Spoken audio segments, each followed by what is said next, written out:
Hello, and welcome to the Wreckage of Drannor. My name is Chris, and I'll be your Dungeon Master tonight, and I use they, them pronouns. We're thrilled to be streaming at twitch.tv/rolltogetherrpg. Well, how to describe the Wreckage of Drannor?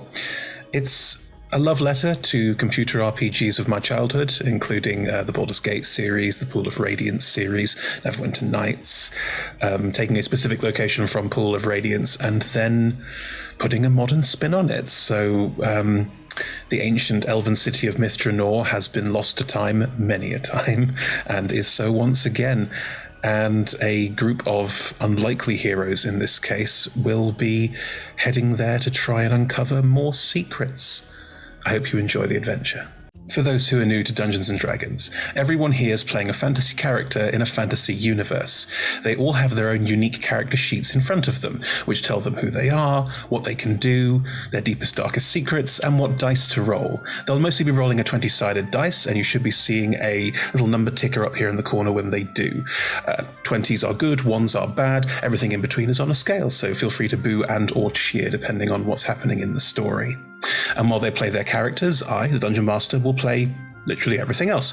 So anyone they encounter, any monsters they have to fight, any weather patterns, story beats, anything else, that's all me. So you'll see me playing a huge number of people alongside them. Now, I'm very excited to introduce you to the cast of The Wreckage of Drannor, so without ado, here they are. Hi, I'm Nat, I use she, her pronouns, and I'm playing Ildrathni Elendor, who uses she, they pronouns. Ildrathni is an elf, definitely not a Dhampir at all. No, mostly elf. And also a cleric and a little bit of paladin, and is currently traveling with a very, very ancient elf on a mission to go to the renowned city of Drannor. Hi, I am Rebecca. I use she, her pronouns. I am playing Ava, who also uses she, her pronouns. Ava is an Azamar, warlock of the undead. She currently has a dead patron, stolen powers, a massive vendetta with her god, and the Wand of Orcus sending demons after her, so that's all fine. Some people say that she's evil, and I've no idea why. She just has a lot going on. Hi there, I'm Nate. I use he, him pronouns, and I get played by G, who also uses he, him pronouns. And, I started off as a wizard, right? And then I hung about with some druids for a long time. And then that was when I became an artificer, sort of, for a bit. More like an apprentice, but then I didn't really finish my training. Most recently I made a warlock pact. And, I've been in some bands and stuff for a while as well. So I suppose you could say I'm kind of I like getting into a lot of different stuff. Hi, I'm Niall. I play Anton Rain. Both of us use he, him pronouns. Anton is a divination wizard and a little bit of fighter thrown in there. Once found out that he is a descendant of an ancient Netherese wizard, undead mummy, and is, not a descendant, but a clone, and is currently struggling with that whilst being a little bit obsessed with magic and Mythlars. Hi, I'm Evie. I use she, her pronouns, and I'm playing Ephemera, who also uses she, her pronouns.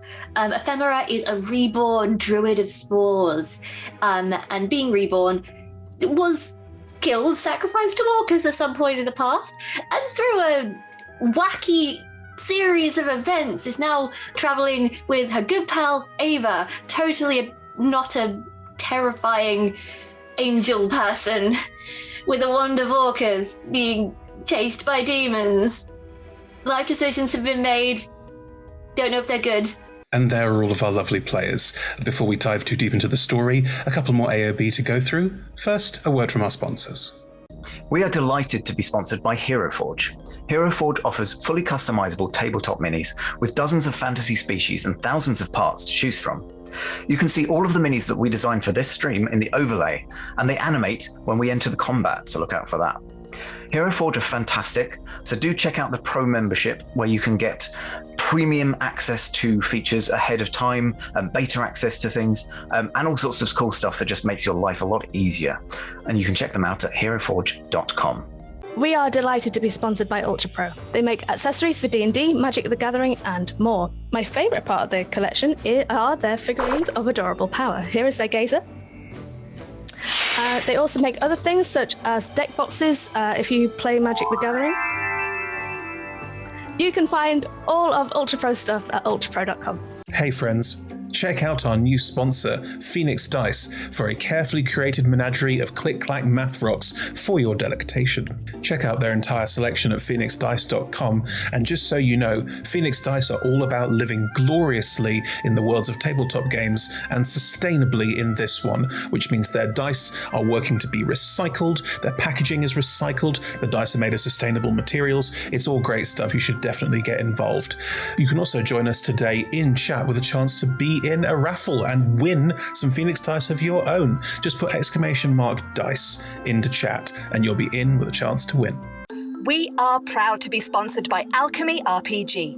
Reimagine your gaming experience with Alchemy. They're focused on creating immersive, cinematic experiences everywhere you interact with tabletop role-playing games. Playing a game, creating a world, streaming, watching live games, discovering new content. Look at all the cool stuff that they are doing there. You can use environmental motion art, scene-based music, seamless character management to run your games over the internet, with upcoming features including homebrew content, streaming overlays, and spectator mode. So go and check out alchemyrpg.com. We're delighted to be supported by Idle Champions of the Forgotten Realms, a Dungeons & Dragons strategy video game that brings together D&D characters from novels, adventures, and multiple live streams into a single grand adventure. Select your heroes and formation and battle through waves of monsters for free on PC, phone, PlayStation, Xbox, and Nintendo Switch. You can pop exclamation code into chat for a free Electrum chest. We are also supported by Warriors of Waterdeep. Take your team of warriors on a quest spanning the Forgotten Realms, all on your mobile. Power up your teams with items, work with your guild to defeat hordes of enemies, and test your mettle in the arena. And to make all of that work, you need gems! As we frequently say, the hunt for gems is real. Pop !wow gems into chat for a link to collect free gems and get yourself that nice sword you've been looking at, or revive your heroes against a deadly foe. Download link !Warriors of Waterdeep in chat. We're delighted to be supported by Neverwinter. In Neverwinter, explore and defend one of the most beautiful cities from Dungeons & Dragons' Forgotten Realms campaign setting as it rises from the ashes of destruction. Epic stories, action combat, and classic role-playing await those heroes courageous enough to enter the fantastic world of Neverwinter. Neverwinter is completely free to play, so set yourself up an account today and pop !NW gift into chat for a link to a free gift. Check out our supporters at D&D Beyond, your guide to digital D&D. Make character sheets online, share them in a campaign, and track all of those tasty little stats in one easy place. You can use the Beyond app to track your characters on the go. You can also use their encounter tracker and archive monsters to run any smooth combat thing. You know what I'm saying. You're a DM. You've done this before. You know D&D Beyond is the place to go. You can also check out our character sheets with an ! characters in Twitch chat below. Check out our wonderful supporters, Elderwood Academy, who make beautiful bespoke gaming-themed gear, including hex chest dice boxes, spellbook deck boxes disguised as bespoke ancient arcane tomes, and scroll and codex dice tower and rolling tray pairings. Make your own with their online designer at elderwoodacademy.com. This stream will run for 3 hours, and there will be a roughly 5 to 10 minute break somewhere near the middle. We run shows on Monday, Tuesday, and Friday at 6 p.m. Greenwich Meridian / British Summertime, which is 10 a.m. Pacific Time, 1 p.m. Eastern Standard Time, 7 p.m. in mainland Europe, and 2 a.m. Tuesday morning in Japan and parts of Australia. On Mondays and Tuesdays, we run TTRPG streams for 3 hours. And on Fridays, we run our talk show, Talk Together, for 1 hour. Our TTRPG streams can be one-shots, 4, 6, 8, or 12 weeks long. You can always find our latest schedule at twitch.tv/rolltogetherrpg/ schedule. We are Roll Together RPG on all socials, so find us on Twitter, Instagram, Facebook, and even TikTok. Links in chat. Thank you to our D20 Club on Patreon. You can find a link in chat. Help us make our shows from just £1, $1, or $1 gold piece, and unlock more tiers by joining. Our D20 Club are fab. They've created a fan Discord for us. They've also made a wiki page for Roll Together. You can find that at rolltogether.fandom.com. Welcome to our podcast listeners. If you also would like to listen to us via podcast, you can search Roll Together RPG on your favourite podcast provider. If we're not there, let us know and we will add ourselves to that list. Finally, we play with a diverse group of players who play a diverse set of characters with wide-ranging sexual and gender identities. Our tables are trans and GNC positive, and we encourage and champion trans and GNC players and characters in our games. The DM and players may portray characters that are of a different gender to their own, and while we aim to avoid misgendering, we do acknowledge that it does sometimes happen, and have a company policy in place for correction should the need arise. If you think we've missed anything, please let us know. You can drop us an email at rolltogetherrpg@gmail.com or just pop something into chat. We're always open to hearing about how we can do things better. We use the TTRPG Safety Toolkit as part of play. If you put !safety into chat right now, there'll be a link to it, or you can ask us about it on any of our social medias. We're happy to share it. It is created by Lauren Bryant and Kiana Shaw, and is an absolutely excellent way to play safely at your tables, and we couldn't recommend it more. If you put !safety into chat as well, you'll also see a link to content warnings. This campaign does sometimes stray into the dark, especially party PvP, party and party conflict. So do check that out and see if there's anything there you'd like to avoid. Anyway, without further ado, here's the intro.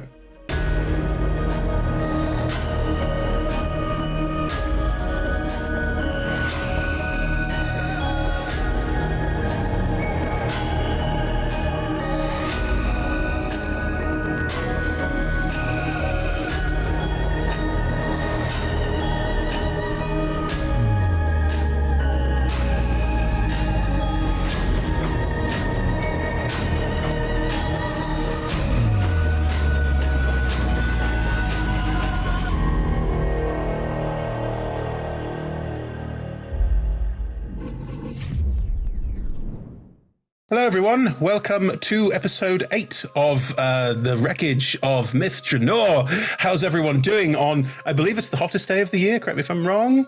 No, it's not as bad as the other week. It's pretty hot though. It's a drought! They've told us. Every day is the hot day of the year when you're hot. I mean, that's very kind of you to say now. Anyway, we are playing the D's and the D's, and we are 7 episodes into Drannor, which is great. The party have just dealt with some inevitables that were trying to attack episode 8, so we're 7 episodes in. Okay. See? All right. Trust the German, we do a lot of things with weird numbers being backwards and forwards. Seriously, 8:30 is halfway to 8, not 8:30. Yes!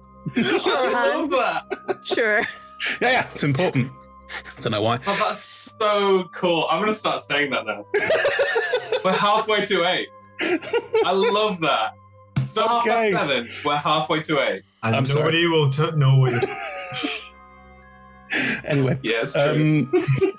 Sorry, we started this conversation talking about Joe Manganilla's abs, and now my brain's gone to mush. Point being, in Drannor, where the party are, there's a lot going on. There's a lot of plot. There's a lot of various different feelers and angles, which we'll get into in the next, 3 hours. To try and put it in context, everyone was hired by an ancient elf called Nezeril to go to Drannor to try and find a combination of a mythal, elven high magic that allows them to protect their city from all sorts of threats, and a mythalar, a netherese magic battery that lets you do basically whatever you want, a huge amount of very, very cool things with magic, as some of our party have learned before. That's why you were brought here by the ancient elf. They have, over time, been brought out of their shell a little and have revealed that there's slightly more going on and that they want to use this mythalar to do something, kill a god, talk to Corellon about the fact that elves don't die, just get reincarnated. There's a lot of potential stuff going on there. There's also an ancient topaz dragon that got killed, demigods called titans. There's GIF with guns, demons who've stolen the guns. Inevitables have also turned up now as well. There's a lot going on. I'll make sure all the NPCs recap. They're going to do that thing in TV shows where they basically become exposition bots sometimes and just go, let me tell you about what has just happened. There'll be a little bit of that this time. I think that's the only way to make sure everyone's on the same page. But yeah, that's the plan. Anyway, 4 of the party were all together dealing with the inevitables that were attacking the Baelnorn at the heart of Dranor's sacred vault. But in the meantime, Ava was a long way away. Not that far away. You're still in Dranor. Like, you different district, you know? Like, about to say it's like Camden, but that's I'm really drawing very specific lines that I don't want to draw. You are slightly further away in the lair of an ancient topaz dragon who had a particular penchant for collecting their hoard, if you will, was a hoard of apocalyptic apocrypha, of pieces of destroyed city and of doomsday devices, because that was a smart choice. You managed to defeat them with the help of a demigod and some other friends that you have made, one of whom looks suspiciously like Anton, because Anton's a clone. There's a whole plot point about that. Anyway, we rejoin you, Ava. We rejoin you, Ava, at the point when you have just defeated Nezagon, the ancient topaz dragon. You are stood on their corpse. Next to you is Thor, who describe themselves as an Eternal. They're also a Titan. He is huge. Like, you know Chris Hemsworth, Thor? That's nice. Oh, yeah. Not that. It's a huge person with like broadest of shoulders, barrel chest, barrel belly. They are wearing basically tiny little shorts and not much else. They've got a lot of tattooing all over, but it's hard to see through all of the hair, which is growing in copious amounts across the shoulders, back, down over the torso and chest. He's not unattractive, just you need to really like bears, that's all I'm saying. And making their way down into this strange, almost funnel with waterfalls pouring down the side of it and floors of buildings that have been hollowed out around you. Making their way down there are this Anton clone, presumably, another clone, called Hulfeir, and the gift friend of his, who had a very long name that I can't remember. Regulus. Regulus, yeah. Regulus, thank you. They're all making their way down. You're standing with Thor on the body of the dragon you just desiccated, I believe. And there's a faint trickling of water. Because of the various crystals growing out of the various waterfalls, which all have that sort of topazy yellow quality, there is a faint sort of ringing, crystalline ringing throughout the air as well. It's very pretty. Thor has just looked at you and gone, nice. Hi. Would you like me to find you a shirt? Why? So you could be wearing a shirt.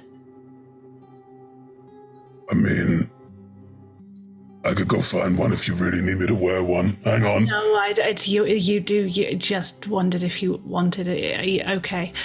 Oh, hang on. Whoa. Am I making you uncomfortable? A little. If so, I am deeply sorry. That was never my intention. We'll look around. We'll reach down and tear off a bit of the desiccated skin underfoot, and just wrap his torso with it. It looks like he's wearing like a tattered beach towel. Is that better? I'm sorry, that's all I can do. Ties in a little bow at the front, so it looks a little like a sort of crop top. It's lovely, but also it is your body. You choose what to put on it. Yes, hi. Sorry about that. I'm just glad that Nez let me wear shorts in the tank. Yeah, me too. I'm going to go say hello to those people and not make eye contact. Okay. Hi. I was coming to let you out. Hulfeir will slide down the last bit of this sort of strange, ramping down into the basin here. Hello, and we'll slide down. That was, wow.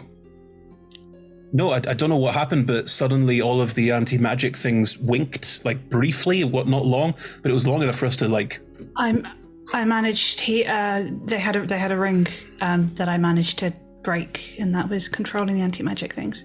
Oh, great. Oh, hang on. Holfair's going to look around, just like looking at everything, and roll a perception check.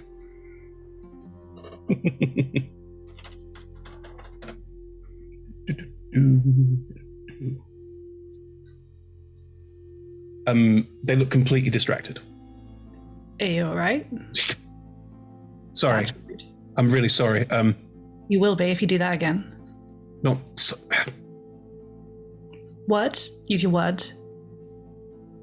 I can't hear anything that was being protected by anti-magic and is now powering up to destroy everything. That's good. That's real good. Okay. Sorry about that. This room is... Whew. You had a fight in this room. Regular shotguns in this room. That's great. That's fine. Yeah, your guns are just over there. I was on my way to run and give them back, but the dragon was being a dragon. Don't worry. Absolutely fine. Oh, you can calm down. It's all right. I'm pretty sure that we're not all going to die immediately.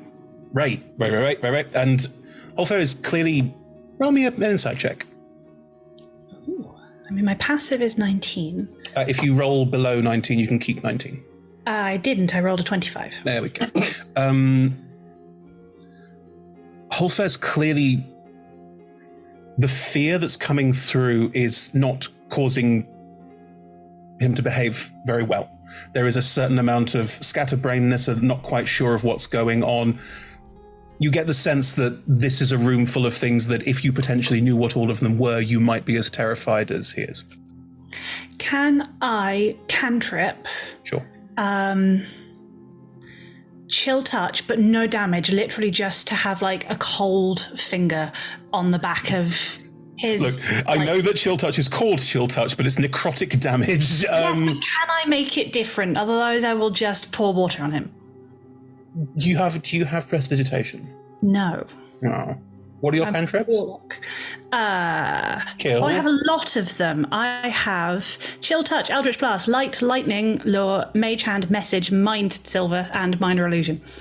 Tell you what, I will Minor Illusion a very, very tiny dancing bear, like very small, in pink rubber boots, under a bright yellow umbrella in the rain. You can Minor Illusion a cold feeling on the back of his neck. Nope, I'm not going to. I've changed my mind. This is what I Minor Illusion. All right. Holfair, we'll look around to see this, and... It's very small. Right in front of his face. Please tell me that you're doing that. Doing what? Are you saying that there is a doomsday device that makes tiny bears kill everyone? Maybe there's a doomsday device that everyone just has a really nice time watching dancing bears in the rain and then they gently fall asleep, never to wake up again. That's not helping. That's obviously me. Are you focusing now? Because we talked about this before. You just went a bit like my Anton, and that's not a compliment. No, you're right. Okay. Yeah, I'm just worried. This place is... What are we going to do now? I really didn't think that this would happen. Thanks. Okay. You're welcome. I mean, it's amazing. I don't know how you sees this gigantic figure. Most of it. I did very little. I just got very lucky and then mainly stayed out of the way while Thor did all the damage. That's not true. No, I was the distraction. You did all of the damage. I know. Like, I know how much I hit people, you know? But also, yeah, Holfair, I wouldn't worry too much about it. Like, we, between us, killed a dragon, and I feel, still at about 90% of my strength. So I really don't think we need to worry about too much that's in here. Somewhere in the distance, a DM screams. Right.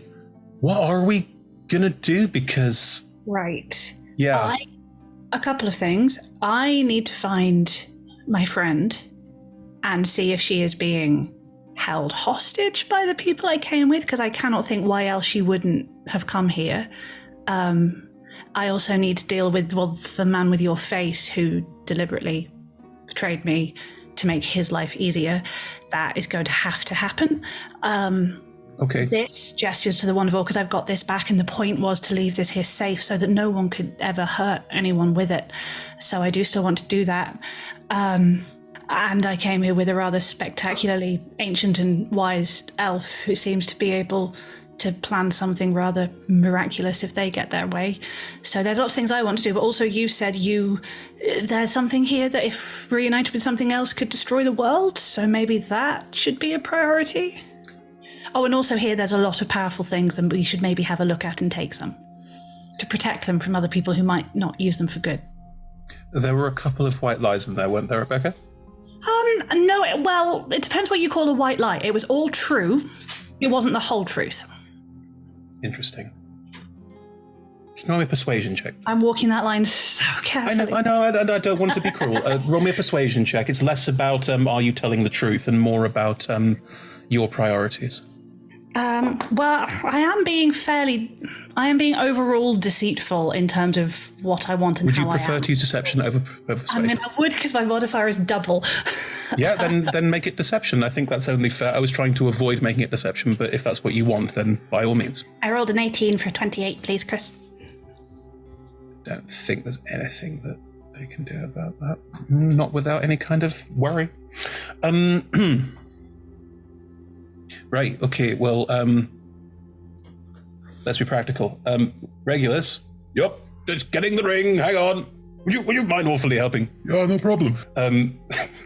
Thor will go and pick up a massive hand while Regulus expects the fingers. Are you okay? Your people could come here and look after this while we look into this mess that Ava's got. Does that sound good? Sure. I mean, we're not historically great at keeping hold of things and looking after them. Demons and devils all have guns now. No, that's true. But hang on, aren't your people the ones with this thing that shouldn't be with the other thing? Yeah. I lost track. I was a bit distracted by being held in captivity. No, it's fine. Totally. One of these things around here, there's lots of them that are potentially world-ending, but most of them wouldn't be world-ending on their own. Okay. There is a thing here. It's the body of a creature that, if its mind was reconnected with it, would be a living weapon. But Regulus, didn't you say your people had currently found the mind? So if they bring that here, isn't that very bad? No, that's sorry, miscommunication. That's with Hulfair's master in the castle. Sorry, it feels like although you have very different accents, both of you have the same voice, and sometimes I lose track. It's entirely fair. We have very similar what's called timbre. And I feel like you have the same face, despite canonically not at all. No, I've got the same face as your friend. Yeah, see? No, it's very difficult. Right, so Regulus, your people could come and look after all of this. Your people, forgive the question, good. There's a lot of apocalypse-y things. Are they going to go and go, ha, I have power and cause an apocalypse? I am no expert in the field, but if we could make our way back to the Astral Sea, quite a few things like this tend to be tossed in there as a kind of, well, no one will ever find it there. So that's an option, I suppose. You seem like good. I mean, that does not seem like a good system, but that does at least seem like you're good. Don't worry, I know a dwarf who has a vault that is full of these sorts of things for exactly this kind of purpose. So there are options, I think. What's the name of that dwarf? Oh, I can't remember. Foul. Where do you know them from? The Astral Sea, that's where I'm from. Interesting. Good to know. Thank you very much. Just a typical sailor. Captain, what do we do with this? I don't know. Throw it in the sea. Canonically, a lot of times it's like, what do we do with this world-ending device? Portal to the Astral Sea? Fuck it. Close the portal to the Astral Sea. It's gone now. Like, there is genuinely, I can't remember which book it's from.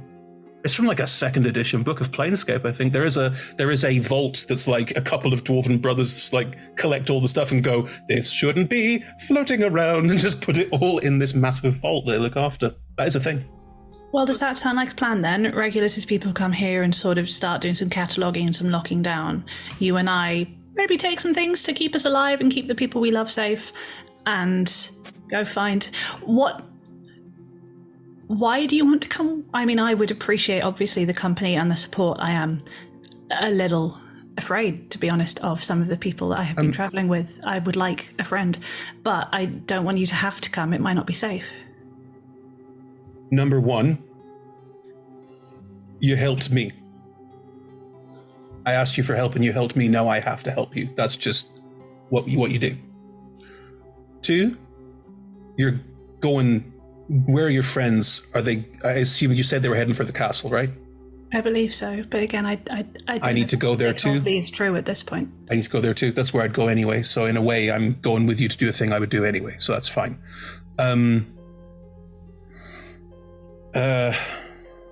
Okay. There's a big question coming up. Thor. Yeah? What are you gonna do?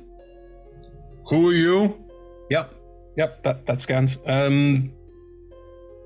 Regulus, can you catch him up on everything? And then maybe he might be able to help with the Pandoran problem? Sure, no problem. I'll ask around. It's always an option. See what we can do. Good. Right. Well then, Paulfair will turn to you, Avery, and go, when you say collect some things, everything here is ancient and potentially untested. We don't exactly know what it all does. Like, we can work it out with spells, I know, but I'd be really, really careful about just touching stuff, you know? Yeah, absolutely. And obviously we don't want to do anything that would hurt innocents or do collateral damage, but the most important thing to me is protecting the people I love. That is all I care about. Okay. And if there's anything here that can help with that, I would like to have it. I can't lose someone else and know that there was something I could have done to stop it. Not again. Okay. Let's do a quick recce. Just you and me go around and see what we can see, yeah? And then head for the castle. Be careful. Don't antagonize demons and stuff. And hopefully we can then find your friend and see what we can do to help. Do you need a rest of any kind? Yeah, a long sleep would be lovely, but a little sit down will help. Okay, we'll do that as part of looking at all the stuff here. Okay. Look, Holfer. Yeah. The people I was traveling with, they aren't like straightforward evil, you know? Like one of them is really cheerful and abrupt and charismatic. Another one, she seems really kind and earnest and driven. And then the one with your face, he seems sort of bumbling almost and young, and anything that he does, it's just thoughtless rather than malicious. But, you know. Evil's in your actions, not in your personality. I thought we were kind of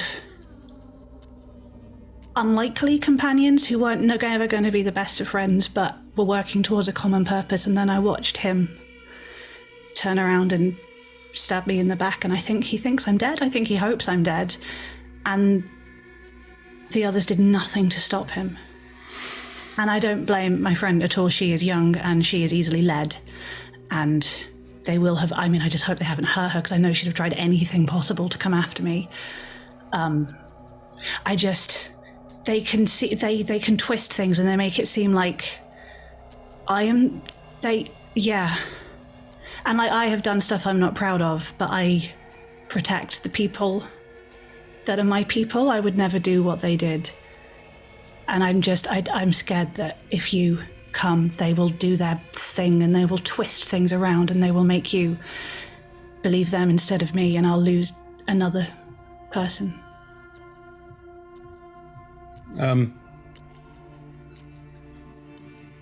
Okay.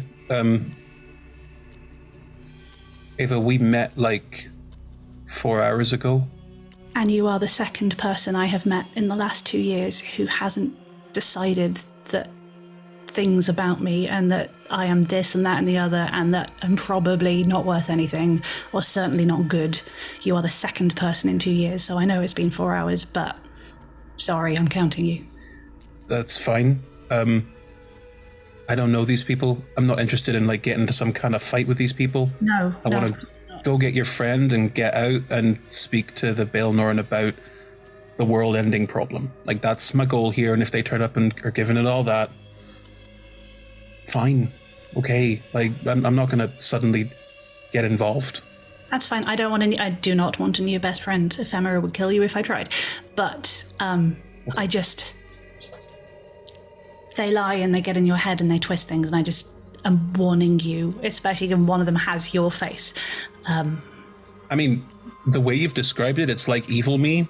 Like, I know that's really simplistic, but like, if there was like another you had a little beard, you'd be like, oh, that's evil me. Okay, I get that.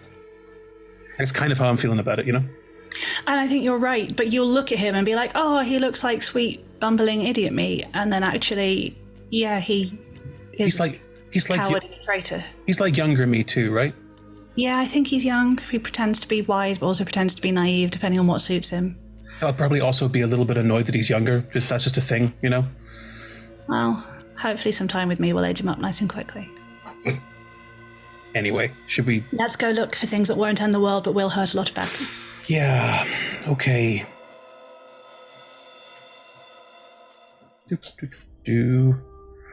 Come on, Halfair. An insight check for that last comment. No, I've rolled an insight check on the deception check that was rolled, and there is no way the Halfair can do anything about that, but there are other things that they can do, and I'm not going to lie, there is a certain amount of them going, okay. Also, Ava is not lying. She's not telling the whole truth, but nothing she has said is a lie. Deception is not necessarily the words of a lie. Oh, I know. It's more of a... It's more of the this person may not be entirely stable, honestly. And that's the certain amount of tension. Oh, so we are Scarlet Witching this, I see. Okay. No, not at all. You said you're one of two people... It doesn't matter. You're one of two people I could trust in the last 4 years. It's a bit like... 2 years. Hey. 4 years would be upsetting. There's a certain amount of you just met me. I'm concerned for you. Anyway, back with the Baelnorn. Anton has just collapsed on the floor outside. Back with the Baelnorn. It's like the worst cooking show you've ever imagined. Hey, so today we're cooking food that you don't eat taste buds. Okay, so... Hey, quite popular amongst this crowd. Yeah, that's true. Yeah. This one tastes of blood. It's because it is blood. Anton has collapsed to the floor. Anton, you have 5 levels of exhaustion. Yeah. You are so exhausted that your arms and legs are dead weight. You just you haven't sort of face planted, and it's not like 0 movement doesn't mean I can't move a single muscle. You're not paralyzed. It just means that you are too tired to move your limbs. You could probably very slowly stand up or something like that, but when you see people when they're doing those deadlifts, those massive deadlifts, and their legs are just shaking like that. It's like that, but there's no weight, and then he just drops. Yeah. So immediately to Nate, just be like, "What the fuck did he do?" Well, something really stupid by the looks of it, but I think he's getting into all this elven magic stuff. Why? The Baelnorn is just watching all of you, and he's just going to stand there watching all of you until you speak to them. They're not quite sure what to make of this whole situation. Nezeril is also standing back a little bit, having just done that horrific psychic scream and torn through metal with their voice. They're also taking a second, taking a breather. And Ephemera's leaning on the door. Super cool, super cash. We'll turn around to the Baelnorn. Do you have somewhere safer we can hole up with this fool? Yes. Very well. We'll go over, holster hammer, holster shield, scoop Anton up in a princess carry. Come on, then. Anton, is it a sort of curl up, or is it more of a splayed out? No, he's curled up. This is probably the first time Anton's been held since he was a child. So he's curled up in the fetal position. Such a party of fuck-ups, unbelievable. Right, good. Okay. Is Nezeril still a bit... You said he's still a bit shaky? They're standing off to one side. It's all right. They're standing off to one side. They're also exhausted. It's only 3 levels for them. It's not that bad. but they are still all exhausted and taking all of this in. They're looking around them with a certain... They are sort of, as you've seen them before, not quite focused, not quite there again. Cool. I'll kind of... It's more I'm going over to take their hand and sort of lead them rather than the sort of physical support, I think. Mm-hmm. If you reach out for their hand, they will start a little, turn, see you. Hi there, Nisril. How are you doing? It's been too long. Oh. We were going to go through to the other room and have a sit down, I think. Do you want to come with us? Yes. And we'll look over at Ephemera. Ephemera, would you like to come with us as well? Well, I don't have much of a choice about the matter. I'm just waiting for you all to pick up the speed. You've always got a choice. Oh, so my choice is to go back to that. I'm sorry, I didn't catch that. My choice is to go out of this place and be trapped somewhere in this vicinity forever and never get to rescue Ava. So of course I'm coming with you. Why are you offering me choice, giving me the illusion of truth? No, the illusion of choice, sorry. I'm not your boss. Do what you want. And we'll lead Nezril. That fish is so manipulative.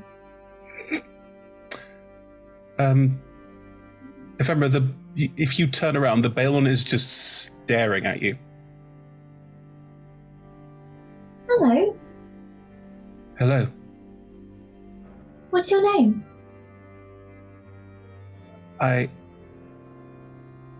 Baelnorn is fine. Well, Baelnorn, do I have something on my face? No. No, sorry. And we'll look away. If I don't have something on my face, then can you tell me why you were looking at me? Still looking pointedly away. You and your traveling companions, people like you are accepted. So you like gingers here? Oh, sorry, I keep getting confused. Just completely like, what? There's no idea what you're saying at all. For some reason, I always think people have the prejudice against gingers rather than the undead, but I'm quickly learning it's the other way around. So there is still prejudice. I'm sorry. Well, hello. It's good to meet you. It's lovely to meet you too. I'm sure we'll be fast friends. Shall we go through? Yes. They will look around this entire space, the damage left by the inevitables and the pieces of them on the floor. Yes, best we head inside.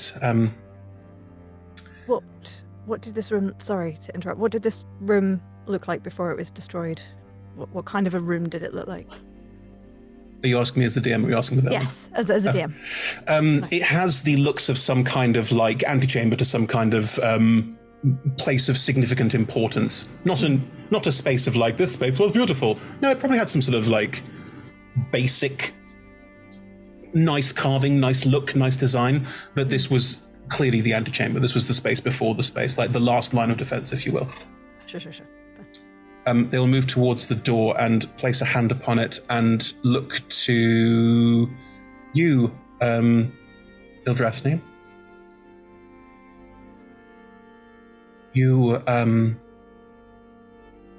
could you speak Corellan's dawn prayer, please? Yes. Yes, of course. We'll take a moment, walk over to the door, hitch Anton awkwardly. Sorry, you can put me down this way. No. And then we'll recite it. It sounds, like they're saying, well, they are saying it for the first time in a very long time, at least a year and a half, a couple of years. And almost like they're rediscovering moments in it that had become second nature. As you speak the words, and as they falter slightly as you speak them, because you're remembering them, you have to dig deep to remember all of the details. You probably get a few wrong. As you do, the door does start to unlock, and this is not a click, door open. At the front, two boughs of the trees that interlock start to slowly unravel from each other. As they do, the mechanism seems to knock another part, where two what look like fairies or birds, you're not sure, start to move up the door and impact something else, which moves up, and so on. Your prayer is literally opening this door. You feel, for the first time in 2.5 years, the power and weight of the magic of Corellin in the center of your chest.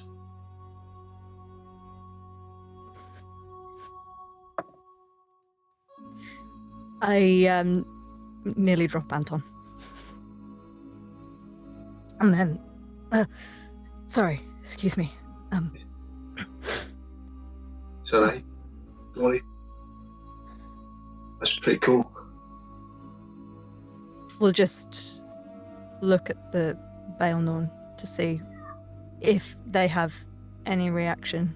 They are just staring at you, and you get the sense they've not been around people very much recently. They're just doing that. Just staring a bit too close. A bit like they were with Ephemera. The idea that staring might be rude is something they have not considered for a very long time. Shall we continue? Please. Okay. We'll lead the way. As you finish reciting, the door will not only unlock, it will also swing open. Before you see a sizable circular chamber. It's probably about 120 feet across, you would guess, but it's a bit of hard to tell. It is festooned with relics, ancient artifacts of ancient Drannor. It is the vault in the center of Castle Cormanthyr. It is where they kept everything. It is the final space for anything they were looking after or protecting or checking out for. There's a lot in here, and I'm not going to go into too much detail about all of it. Suffice it to say that there is gold, there are jewels, there are valuables, of course there are, but a couple of things stand out to probably most of you. I'd say that these things are visible and shiny enough to draw the eye. And in your case, Ildrathni, there is one thing in particular that might cause you to drop Anton again. We'll see. In the middle of the space is a tiny sapling tree. It radiates magic, radiant holy magic, in a way that is, for the undead members of the party, probably a little bit uncomfortable. Ildrathni, the amount of energy and elvenness you feel off this is almost unbearable, and you know you're probably looking at the Tree of Souls.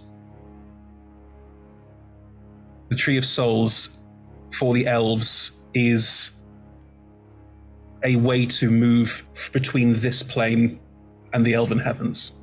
It is a way to go from here to Evermeet, which is the fabled island of the elves off the coast. The place where a lot of modern elves go was kind of an old, antiquated concept or notion. This is a permanent way to get there, and from there you are basically in heaven already. It's the most holy relic you could imagine to see.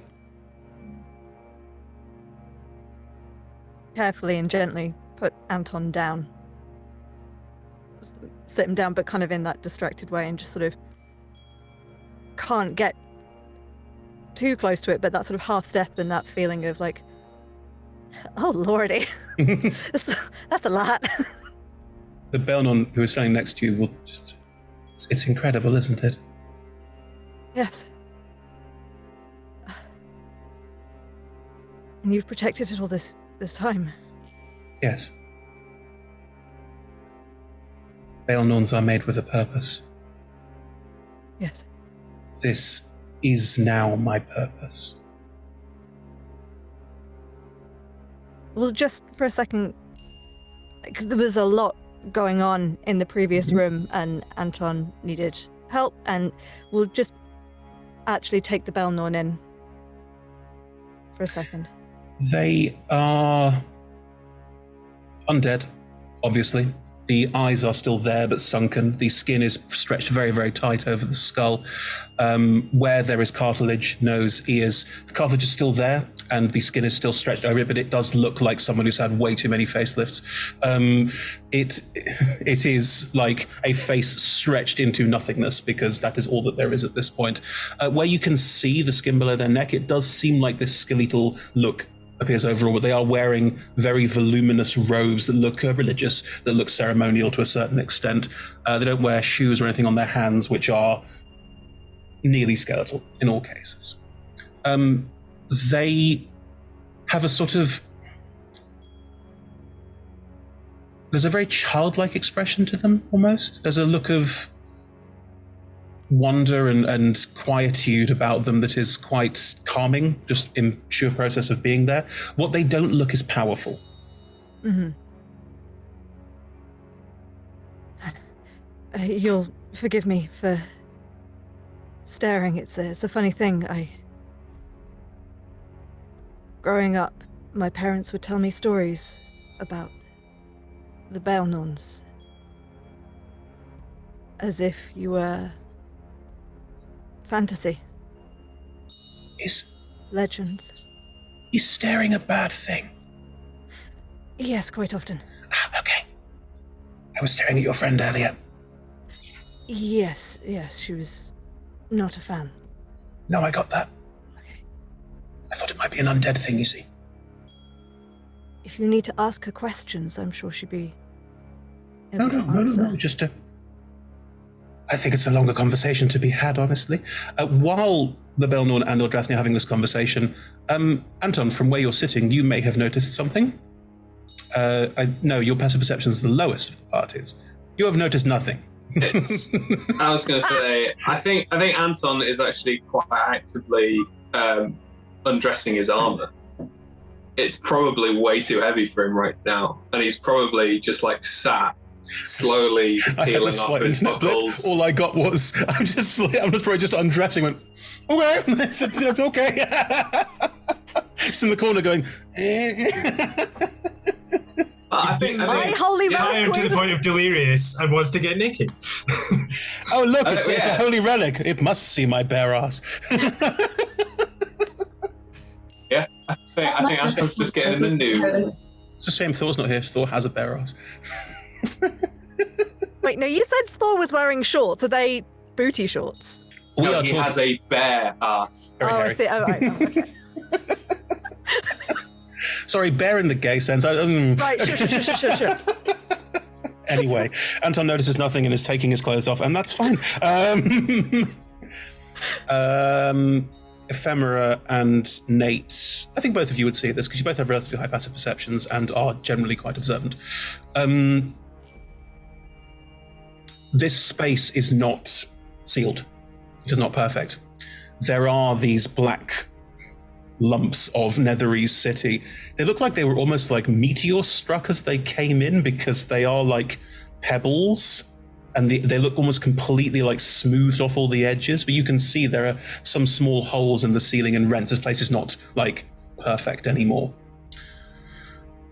You would also see that in the boughs of the tree, slightly obscured, if you weren't looking for it carefully, if you were too overwhelmed by the tree, you probably wouldn't see it, is a purple gem about the size of a humanoid. If you both catch eye of it, you will both feel a pressure in your mind that you probably weren't expecting to feel. It feels like the one for you, Ephemera. Ooh. And that pressure will not go any further than that for now, but you both feel like there's a presence there that feels powerful. just washes over you a little bit. As you're having the conversation with the Baelnorn Ildrathni, they will just stop talking and will turn and look at Ephemera and look at Nate and look scared for a minute, look at them both very, very carefully, and then relax a little bit.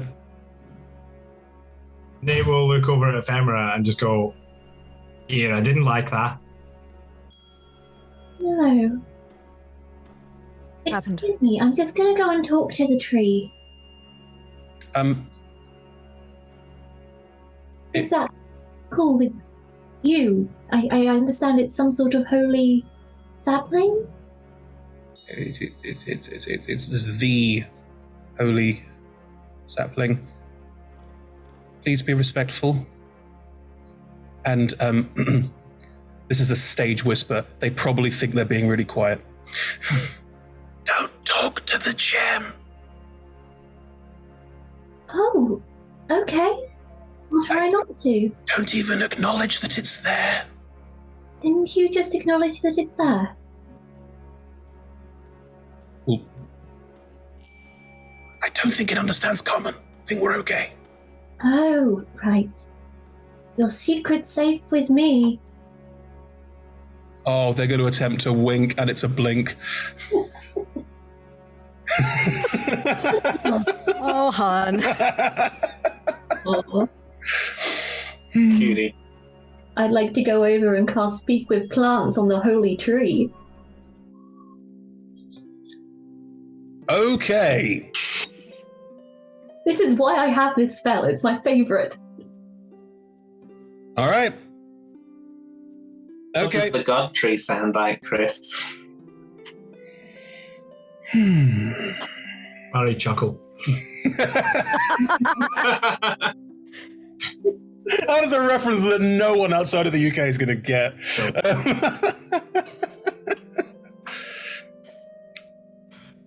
Ephemera,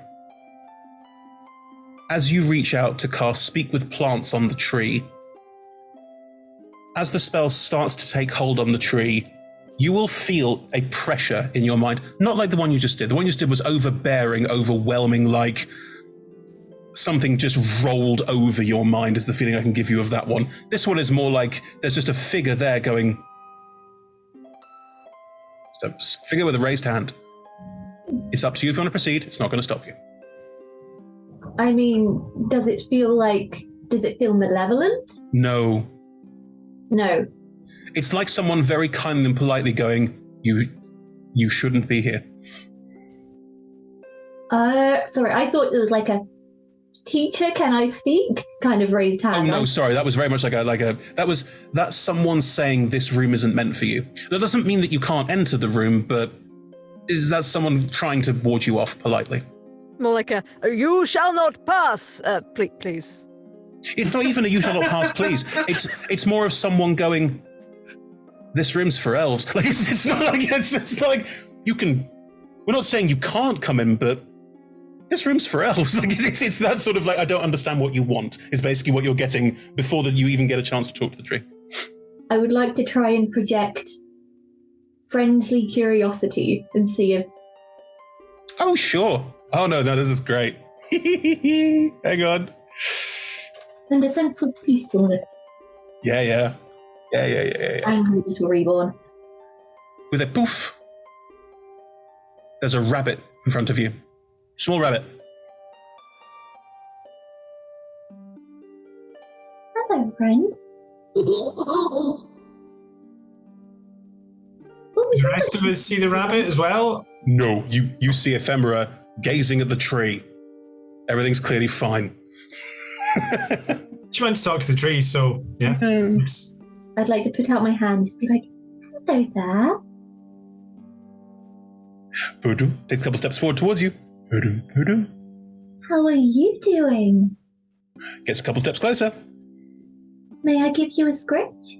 Do you reach your hand out towards it? I'd like to reach halfway towards it with the offer of the scratch and let it continue the way if it wants it. It will lean its head forward towards you in anticipation of the scratch. Scratch is given. its entire head and upper torso rear up into the form of a tiger that just no one can see this. Just growls and shouts in your face. How do you react?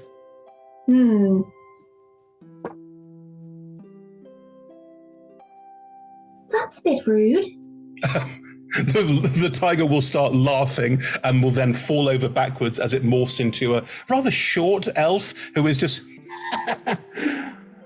I thought you'd be a little more scared. That was really good. Bunny into tiger. No? It was very good. I'm afraid you'll just have to try a little harder to scare me. I am undead after all. Yeah, well, yeah, that's what they all say. And Look at me next time. They will stand. Can I help you with something? I was sent... Basically someone pointed out that someone was trying to talk to us that, well, it was odd, and I'm good at odd. Oh, I'm glad I got the best person for odd. Yes. Well, my name is Ephemera. I'm with that group of adventurers back there, and I just wanted to come and say hello, see how you're doing. You seem to be a very small sapling at the moment. That's not me. I'm not the tree. The tree is a holy relic. No, I'm part of the Seldarine. We're with the elven gods. Oh. I'm Erevan Elisari at your service. Does a little mock bow. I will try and look that up in a book. That's very hard for me to pronounce. Yeah, non-elves. It's the way it goes. Don't worry about it. I'll call you Ellie for the moment, if that's okay with you. It's really sacrilegious, but I'll take it. Okay, well, I can just call you... Okay, that's probably the least sacrilegious it's going to get. I mean, you could call me Bunny instead. I'd like that. Okay, Bunny. Now, I'm not really... I'm just here because you knocked. I don't really know what... Can I help you? Possibly. Honestly, I didn't have much of a plan. I was just a little curious. My friends over there, one of them used to be an elf, you see. And one of them is a very old elf, just way back there. I think they're trying to stop reincarnation and help elves get into heaven or something like that. We'll see how it goes. But... What? Okay. You're just so disarming. It was the tiger. It got straight to my heart. Everyone will do a kind of look behind them like... Right, well, this has been informative. I'm going to just go over there for no reason at all and just turn around and run back towards a tree and leap into it and vanish. Well, that went well. What happened? Were you respectful? It is... I was very respectful. Thank you. Okay, that's good. You actually spoke to the Tree of Souls. It spoke back? No, it wasn't the Tree of Souls. I didn't quite get that far, but they said they were an elven god. Oh. Asked me to call them Bunny. Do I know which one? That might have even been... I can't remember which name you said, Chris. Doesn't matter. Roll me a religion check for Bunny. Which Love one you, likes bunnies? Oh, no, that was a nat 1 for a 7. I mean, none of the elven gods is called Bunny. There's not like a god of bunnies. Are you sure they were a god? Well, they said so, and they did a bit of shape changing, and they disappeared back into... We'll turn to you and just say, Erevan Elsere. Oh. The elven trickster god. You would know who that is. Yeah. Couldn't pronounce the name. So you managed to speak. Oh, this is marvelous. They were very lovely. They were very endearing. I'm sure they were. You are blessed. Oh. No one said that to me before ever. Oh. They will realize it's just the three of you, and will go, well, it's just the three of us, and I'm sorry if this was rude earlier. Are people outside okay with us, or is it still a problem? Because you've given some very mixed messages here. Mixed messages are the way of the world with this issue at the moment, I'm afraid. Oh, that's a shame. Some are more lenient than others. This group seems to be on the friendly side. We'll sort of smile at Ephemera. Well, that's good. Okay, good. Ephemera does not smile back. Okay. If Anton's sitting on the floor and Nate's off to one side, Anton's probably still with the two. He's probably managed to get he's got that blue cloak, and he's probably he unwraps it all and reveals that it's actually a poncho. And like Nate's he's just poncho. wearing it. Poncho bros. He's taken all his armor off, his boots, everything, and he's just huddled in a little fetus position, just with the cloak on. Well, the poncho. Is he wearing a poncho? Nate's always worn a poncho. I'm setting a trend. Nezeril will visibly horrified by this revelation. Okay. Nezeril will squat down next to you, Anton. That was foolhardy.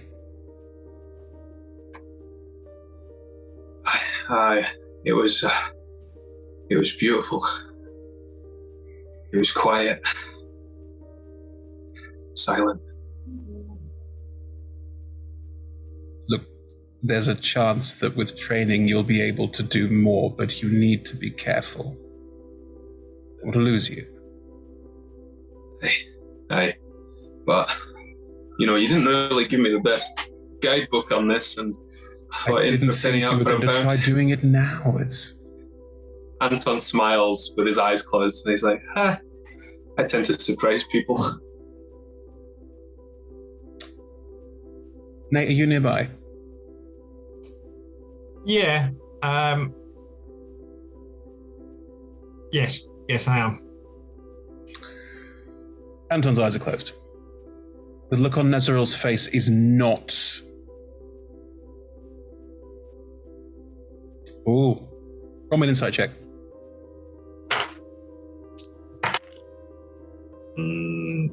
That is 28. They look guilty.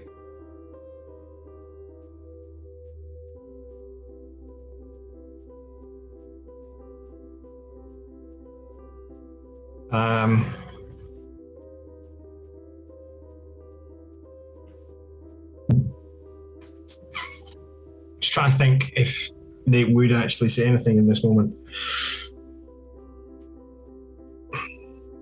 A 28, is it guilty because they feel responsible for teaching Anton, or is it guilty because they did something? For what they're about to do. All of the above.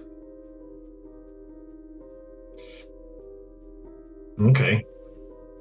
Then yeah, we'll go over.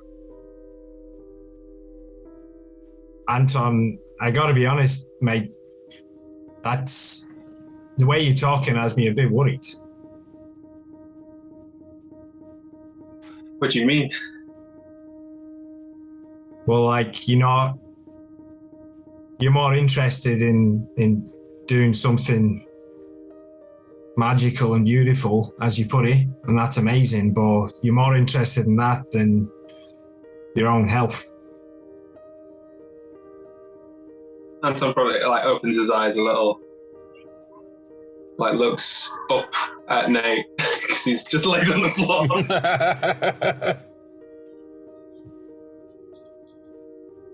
Hey, well, in fairness, I didn't know that he was going to do this to me. However, now I do, and I still feel real good, even though I don't look it.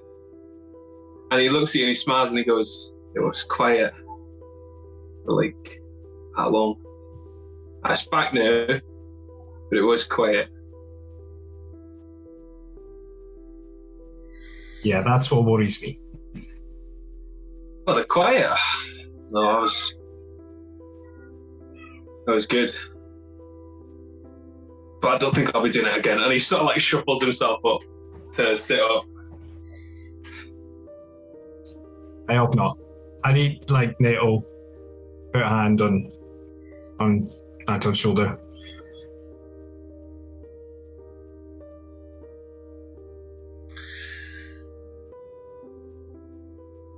What is everyone doing at this point? Nezerel's not walking up to Baelnorn and going, here's what I want.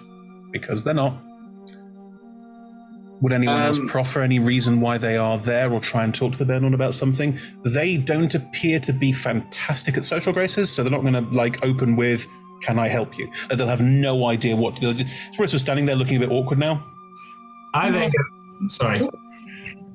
I was just going to say, I think at this point, with Nate would be like, so, Nezeril, we're here now, what's the plan?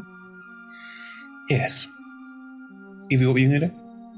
I was gonna go to the Baelnorn and just be like, so, can you tell me some traits of some uncommon giant purple rocks?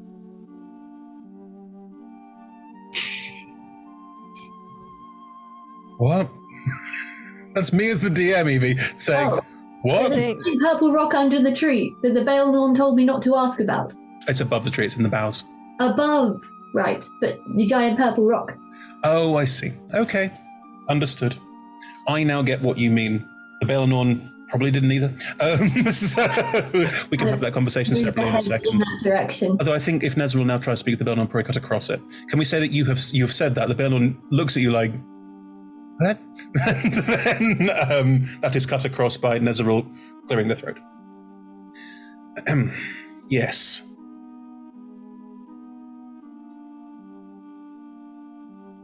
Where is the Mythal originating from? Where is the Mythalar? I wish to access them and use them. The Baelnorn stops talking to you, Ephemera, looks across. Why? I have a mission that I must uphold. I need access to it. It's currently the only thing keeping us even remotely safe. If you interrupt it, then the shield will come down. Both the outer shield and the inner shield, and we are under attack. It is a slow attack, but yes, still under it. And Nezeril will just be silent. We can fix it together. All of us. Maybe not right now, with my condition, but Nezeril, myself, you, and Nate are all quite capable of doing this. What do you mean? You need multiple people, right? It's easier with more, but what do you mean fix? Here we are. I mean, even together, all of us might be able to help out in our own way. All the people here are great magic wielders. You don't understand. You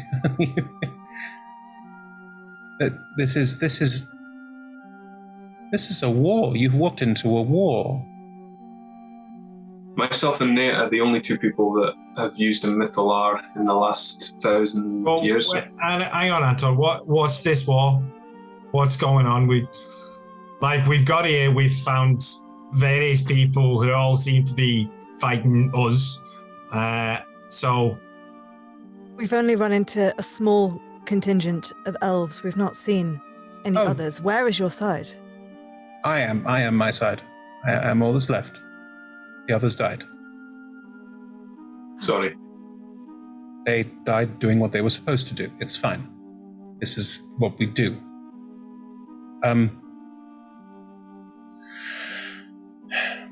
There is a crystal in the boughs of the tree behind me. It holds an unspeakable evil. It is a god killer. It was separated from its body that is its mind, eons ago by the gods as a way of making sure that they didn't all perish, because that is what would happen. It is mindless, it is driven, and it has a singular purpose, the annihilation of everything. Gods first. And it is unstoppable. We were given its mind to protect, thinking the tree would probably be able to hold back its abilities, which it did, until the crash.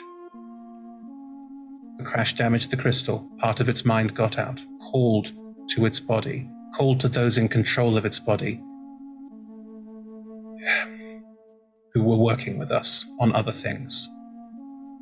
They brought the body nearby. It is nearby, and if the body and mind are reconnected, that is it. That is the end of everything. The shield was an attempt to stop that from happening. It didn't work. And now the shield is being breached. You saw the creatures coming through. Do you know what those creatures are? Inevitables. Yes. When Pandorim, for that is its name, realized it would not break free by strength of will or strength of body alone, it appealed to law, for it was summoned into this world to kill gods. That is what happened. A contract was written.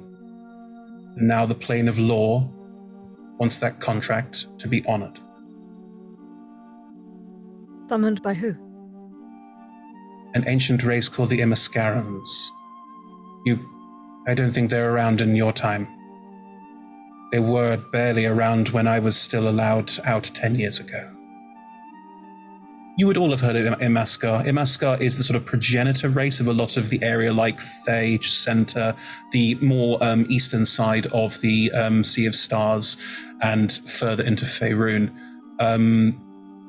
They're a lot like the in-world equivalent of the ancient Babylonians. The progenitor for a huge number of different widespread countries and areas at the same time. What split it? You said originally the mind and body were together, but now the mind is in this gem. How? I do not know. Should I know? No, we do not know. I thought you said, do you not know? Do you not know? Come now!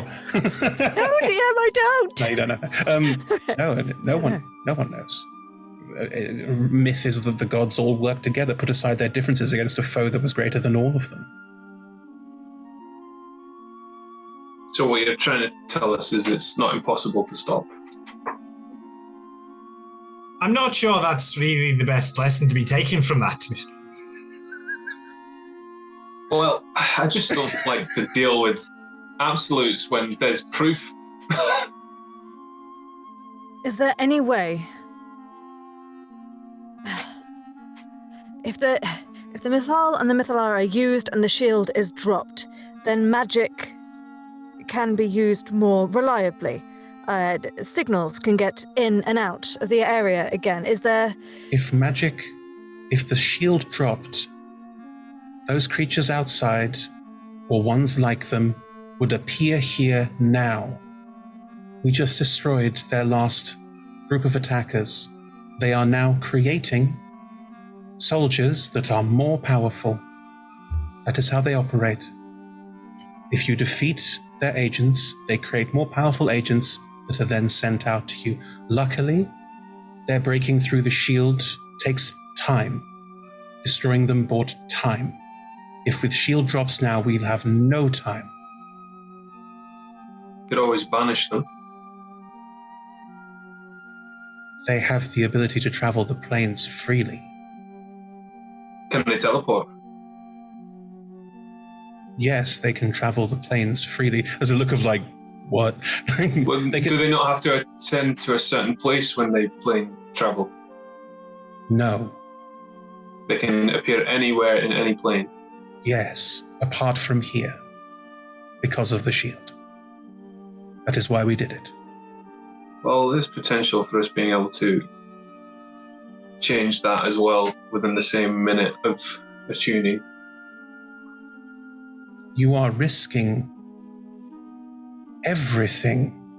You are risking the elven tree of souls. You are asking to... Sorry. Just... they're going to get through at some point, right? They are inevitable.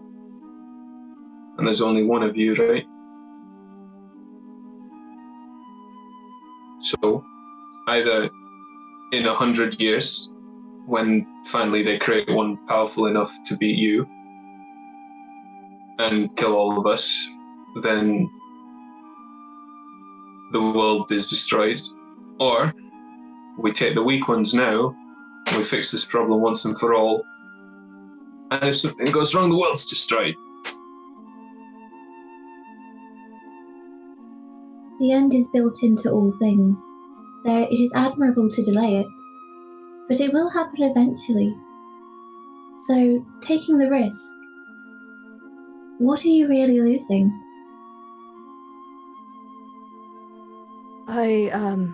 What if we could work out how to destroy that gem? Yes.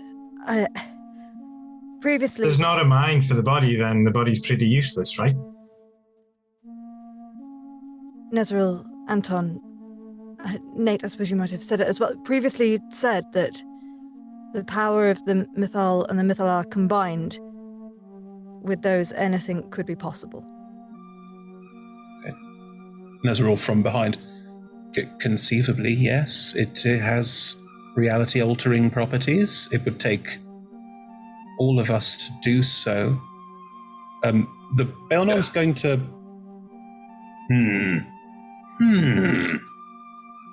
I would... No, you shush your face for a second.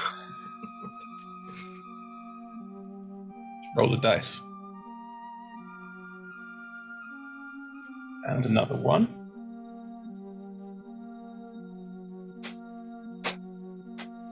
Passive insights, everyone. 18. 18. Evie? 20. 20. 2. 11. 19. 19. Ephemera and Ildrathni and Nate.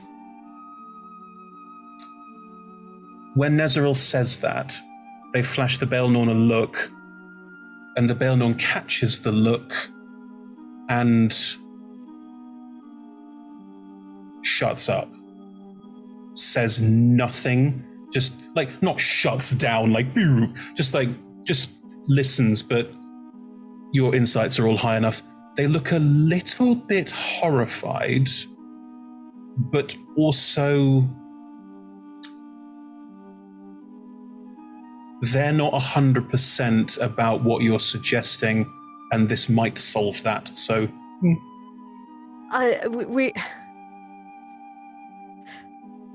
We all came here with different ideas, I think, of what we might be able to do.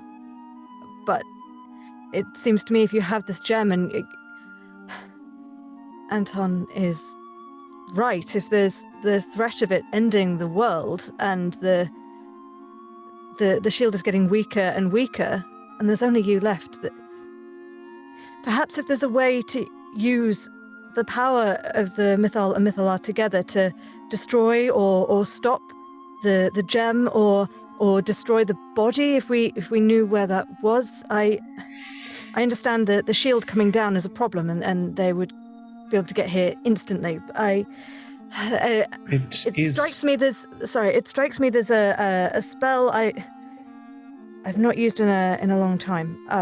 It's not one I've really done, but I think if the shield were to drop, I could possibly prevent creatures from entering for maybe up to... Damn it, I've lost the spell on my thing. Spell? Now my brain is gone. Where is it gone? It's okay. We're high-level characters. There's lots and lots of spells. What did the spell... Forbiddance. Forbiddance. Talk to me about forbiddance. I would... Oh, that's because... Distracting, confusing tabs. Here we go. looking up to, because I don't know what it does off the top of my head. No one casts forbiddance now. I know. Takes 20 minutes. You create a ward against magical travel that projects up to 40,000 square feet of floor space to a height of 30 feet above the floor. Creatures can't teleport into the area or use portals, such as those created by the gate spell, to enter the area. It proves the area against planar travel, prevents creatures from accessing the area by way of the astral plane, ethereal plane, Feywild, Shadowfell, the plane shift spell. Spell damages types of creatures that you choose when you cast it, and they take 5d10 radiant or necrotic. One of those types is not constructs. No, that's right. It would not allow it to teleport in right here, but closes damn it, and then it can walk. Mm-hmm. Right, fair enough. No, it's fine. I'm just saying that it's not a bad idea. The Baelnorn now looks a little bit like something about something Nezreal just said has clearly knocked their confidence is a strong word. Knocked their trust. Something weird has gone on, and three of you have called it something weird has gone, but you don't know what it is. Nezreal will pipe up and go, that's actually not a bad idea, because, Drannor, if the four of us are working to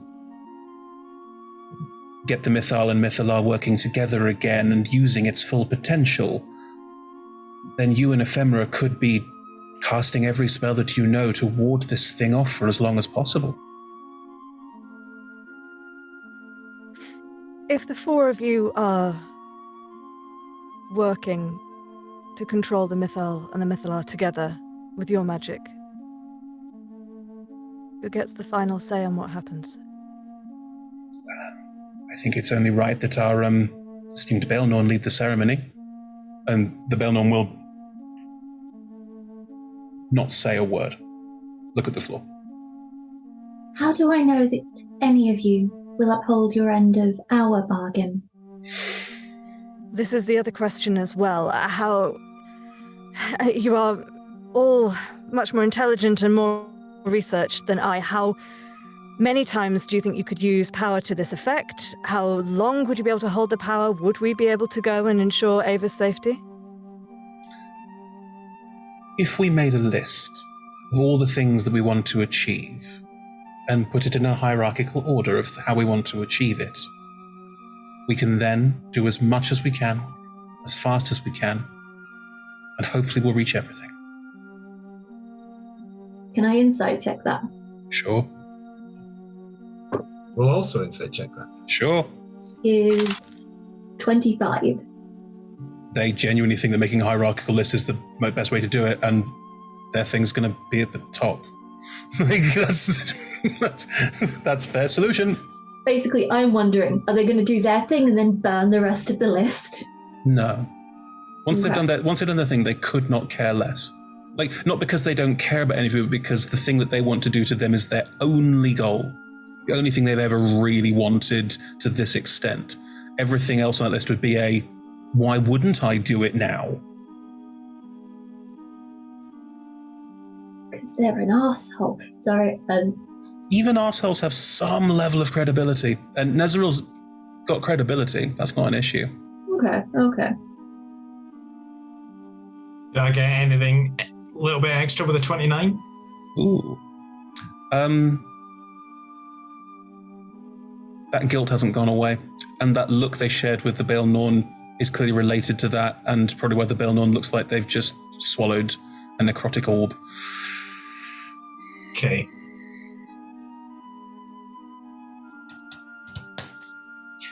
Well, if we need Anton fighting fit, I don't really do healing. I'm so sorry. I've been. We'll walk over to Anton. I've been distracted. Sorry. We'll lean over you and then just sort of take a pause.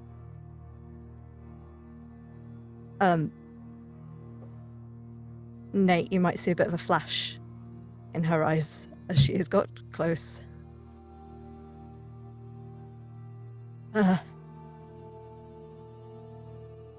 Sorry. You all right there? We'll just get up and go away. So defenseless right now, isn't he? Evie. May I please telepathically speak into the Baelnorn's mind? What's it? Mind? Yeah. They've got a mind, yeah.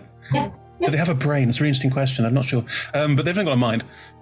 And just say, I can tell something's not as it seems here. Trust in yourself and let me know if I can help. Oh.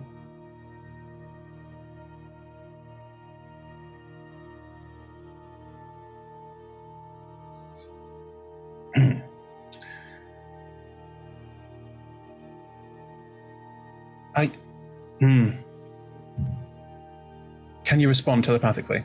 No. Never mind. They will straighten up. They will smile at you, Ephemera, a genuine smile of like, oh, it's all okay. Oh, that's fine. And we'll walk over to Anton and cast Greater Restoration on Anton, removing 1 level of exhaustion. He stands up. His little poncho is like, it's a child size.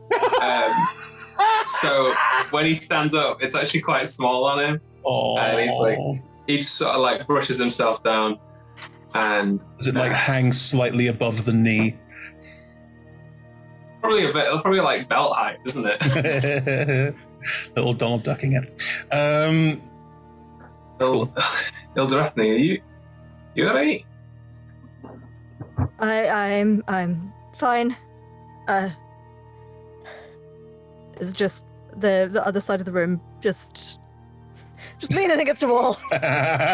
Fine. Do you need some?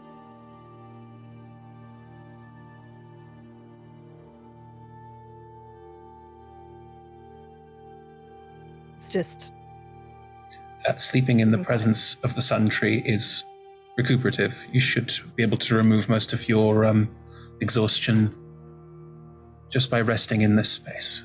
Thank you. My thoughts are our friend here requires a different kind of sustenance than magical rest. Eldrathni, do you... I don't need anything from you. Look, you're not what you think you are, okay? The Baelnorn will hold their hand out in front of you, Anton. They will walk over to Ildrathni. They will grab both shoulders, shake you up so they can look you in the eye. They are quite tall, taller than Willoughby.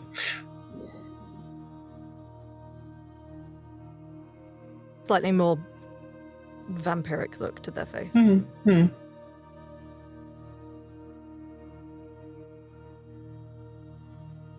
I can help you with this.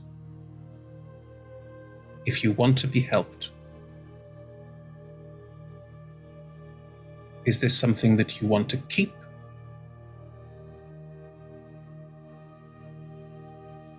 Sorry, this may be too forward.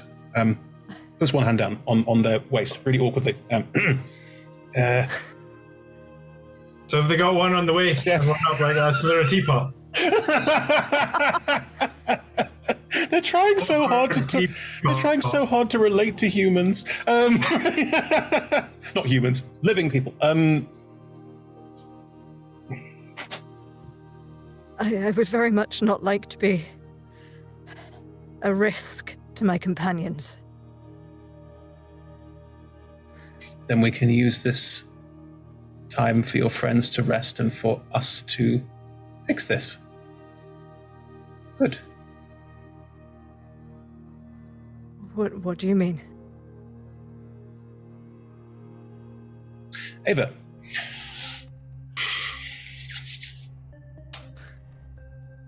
Just going to do the old switcheroo. The old switcheroo. I'm just going to do the button and then we'll continue with the scene after the break, if that's okay.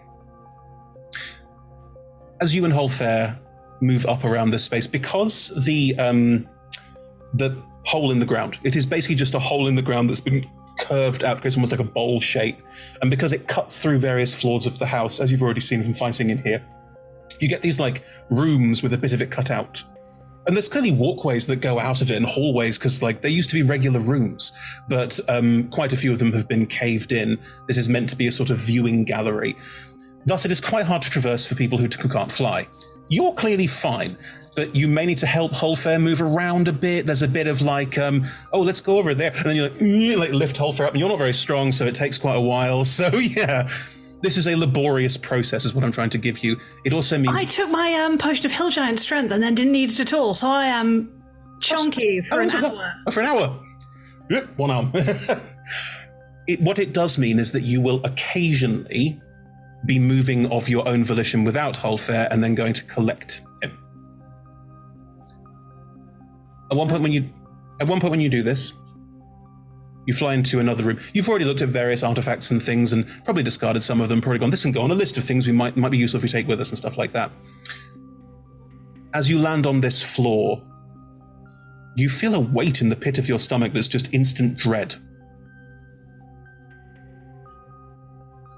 This floor, this room, it's not humongous, it's a medium-sized room, is empty. Mm-hmm. Apart from a fist-sized black dot in reality. As you look at it, the surface ripples. That's where we'll go to break. I know what that is. Body of a god killer. Oh, good. I thought that was Joe Manganiello's abs. It was also Joe Manganiello's abs. Because Joe Manganiello's abs are the god killer. If you look the ripples and just forms into abs. Tight abs, yeah. Cool. Right. Thanks, everyone. We're going to take a 5-10 minute break, and then we will come back and... my goodness me, the forces arrayed. Cool, right. See you in a bit. Bye.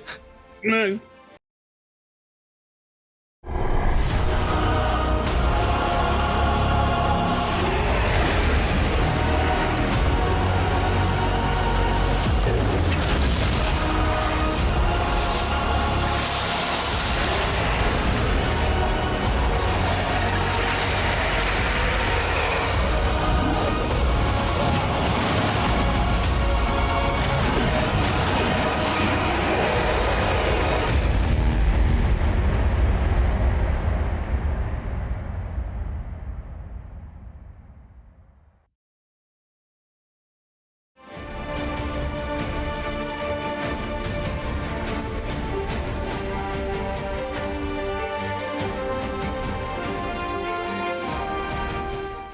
We are delighted to be sponsored by HeroForge. HeroForge offers fully customizable tabletop minis with dozens of fantasy species and thousands of parts to choose from.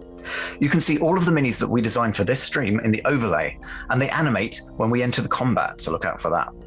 HeroForge are fantastic, so do check out the Pro membership where you can get premium access to features ahead of time, and beta access to things, and all sorts of cool stuff that just makes your life a lot easier.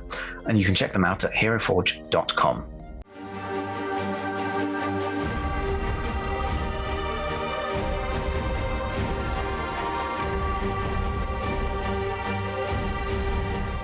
We are delighted to be sponsored by Ultra Pro. They make accessories for D&D, Magic the Gathering, and more. My favourite part of their collection are their figurines of adorable power. Here is their gazer.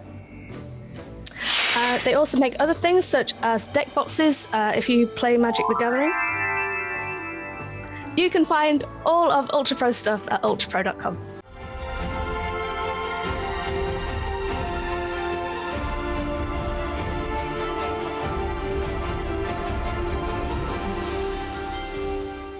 Hey friends, Check out our new sponsor, Phoenix Dice, for a carefully curated menagerie of click-clack math rocks for your delectation. Check out their entire selection at phoenixdice.com, and just so you know, Phoenix Dice are all about living gloriously in the worlds of tabletop games and sustainably in this one, which means their dice are working to be recycled, their packaging is recycled, the dice are made of sustainable materials. It's all great stuff. You should definitely get involved. You can also join us today in chat with a chance to be in a raffle and win some Phoenix Dice of your own. Just put !dice into chat and you'll be in with a chance to win.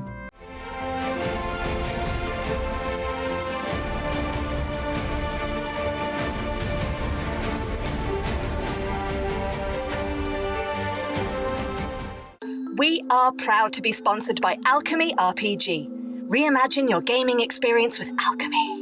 They're focused on creating immersive, cinematic experiences everywhere you interact with tabletop role-playing games. You could be playing a game, creating a world, streaming, watching live games, discovering new content. Look at all the cool stuff that they are doing there. You can use environmental motion art, scene-based music, seamless character management to run your games over the internet, with upcoming features including homebrew content, streaming overlays, and spectator mode. So go and check out alchemyrpg.com.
We're delighted to be supported by Idle Champions of the Forgotten Realms, a Dungeons & Dragons strategy video game that brings together D&D characters from novels, adventures, and multiple live streams into a single grand adventure. Select your heroes and formation and battle through waves of monsters for free on PC, phone, PlayStation, Xbox, and Nintendo Switch. You can pop exclamation code into chat for a free Electrum chest.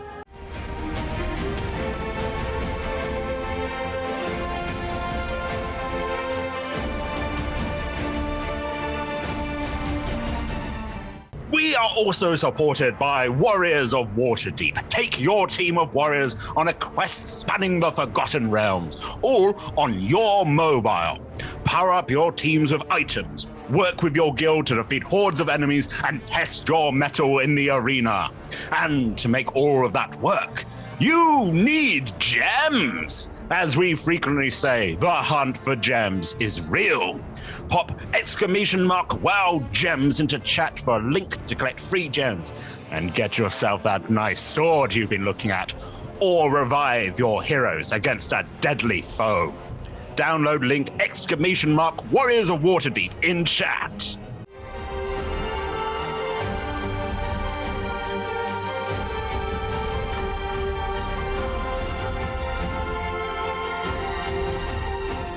We're delighted to be supported by Neverwinter. In Neverwinter, explore and defend one of the most beautiful cities from Dungeons & Dragons' Forgotten Realms campaign setting as it rises from the ashes of destruction. Epic stories, action combat, and classic role-playing await those heroes courageous enough to enter the fantastic world of Neverwinter. Neverwinter is completely free to play, so set yourself up an account today and pop !NW gift into chat for a link to a free gift.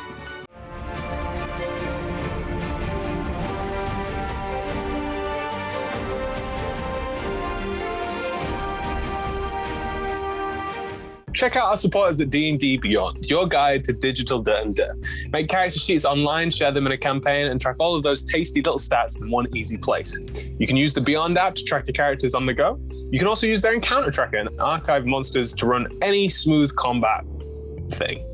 You know what I'm saying. You're a DM. You've done this before. You know D&D Beyond is the place to go. You can also check out our character sheets with an exclamation point characters in Twitch chat below.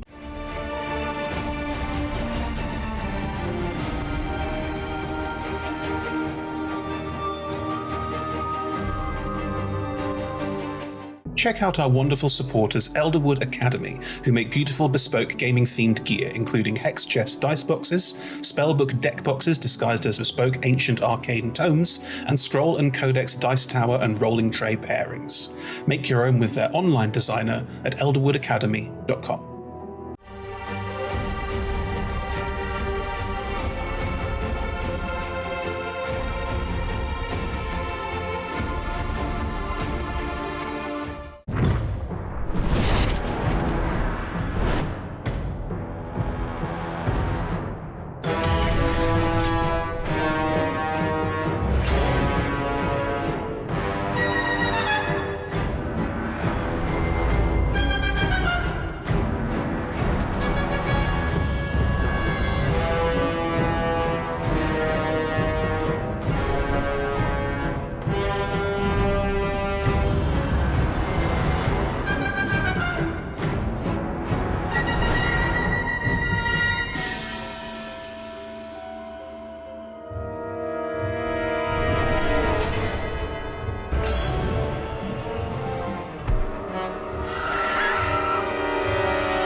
And welcome back, everyone. So, before the break, Ava found...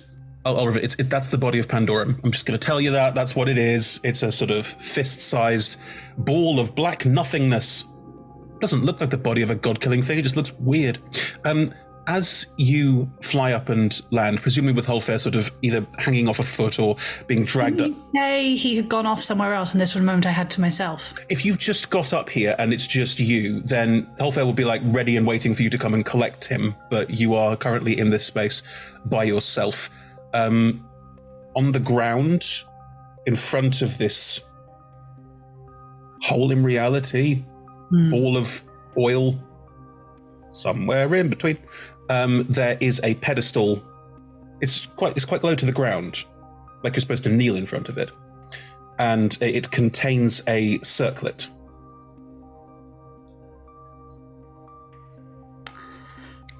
Can I get up close and have a good old look without touching? Sure. Circlet first, because I know, I from what Holfair said, Ava knows what the globe is. Investigation check, please. It could be Arcana if you want. They're both a 0, so it does not matter. That is a... Oh, I misread that. That is a 19, a flat 19. Great. You can't tell a huge amount about it because it's a flat 19, which is lower than the DC to understand what this is. Could I have made it, given I have no modifier? No. Great. It looks like the circlet, it has design elements that contain this sort of black material. At least it looks like it anyway, although looking at it up close, it's probably some kind of onyx or polished rock that just made it to look like this thing. So it's probably got some connection to it. As in, it's got the same black material as the body. It's not the same material. They've not taken parts of the body of the thing that kills gods and gone, let's make a nice little... No, well, we think they're connected. Yeah. So I know not to stick my hand in the ball of black because I am reckless, but not that reckless. But that is a very shiny tiara. I'm going to make a wisdom saving throw. You can do whatever you like. Because I really want to put that on my head. I'm going to put that on my head, please, Chris, because I rolled a 4 and I have a good modifier, but still I rolled a 4. Do you put it on your head where someone could potentially see it? Do I feel anything as I pick it up? It's heavier than you'd expect. But nothing magical. As in, I don't instantly go, aha, I know exactly what this is. No, you don't know instantly I know exactly what this is. It's because you are holding a circlet that appears to be slightly heavier than you would expect. Ava does not hide who she is. That is not really her strong point. Yes, let's put it on. It's a tiara. It's pretty. She's a girl. That's how we work, right? Can happen. No. I'm a pretty little evil princess. Looking at the black thing, do you try and move it with your mind? As I put it on, is there an obvious, ooh, I feel this now, or any increased connection with the sphere? You feel akin with it. I have a feeling that if I try and move it, something really bad will happen. Or it'll move. Which is also it's really on its bad. own podium, right? It's on just a little plinth. It isn't sitting on something, it's floating in midair. Then, yeah, that's... How far away from it am I? About 10 feet. I want to back up, so I am, like, the far end of the room away from it. Eva? Everything all right? I will send a message. Yeah, good. Found a couple of bits and bobs. I'll be down in just a sec. Okay. Yeah, I want to back up so I'm as far away from it as I can be, still within the room. You could be on the edge of the precipice. It's about... Out of view line of Holfair? Okay, with those two things in mind, you're 40 feet away. 40 feet away. I will try and give it a nudge 1 inch away from me. It moves 1 inch away from you. See, I know that these things uncontrolled will destroy the world, but controlled? Not these things, this thing. This thing. Can I try it? Is there just trash in the room? Is there like a fallen... Oh, there's some masonry, yeah. Can I try and roll it over through some masonry and see what happens? Sure. It moves towards the masonry and just leaves a perfect hole as it goes straight into it. Without any effort, any feelings? No. As it does this, you feel in the back of your mind a sort of... It's not a mind, it's not a will. It's more like a flex. There's more I can do. I will just think back to that, show me.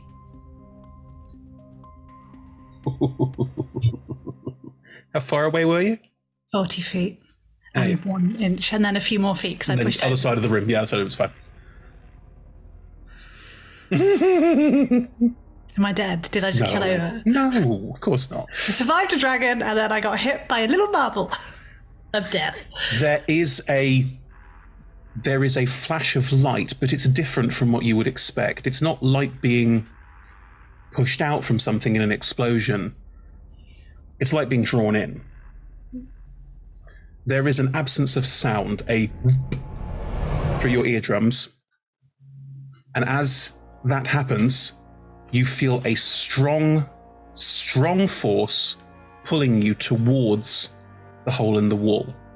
Uh-huh. Can you make me a strength saving throw, please? I have a strength of 5! That's not right now, you don't. Potion. Is it still within an hour? Eh. I feel like an hour might have gone past, but I'm not going to push it if you are being generous.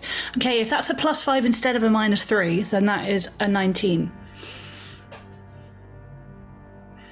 It's only just enough.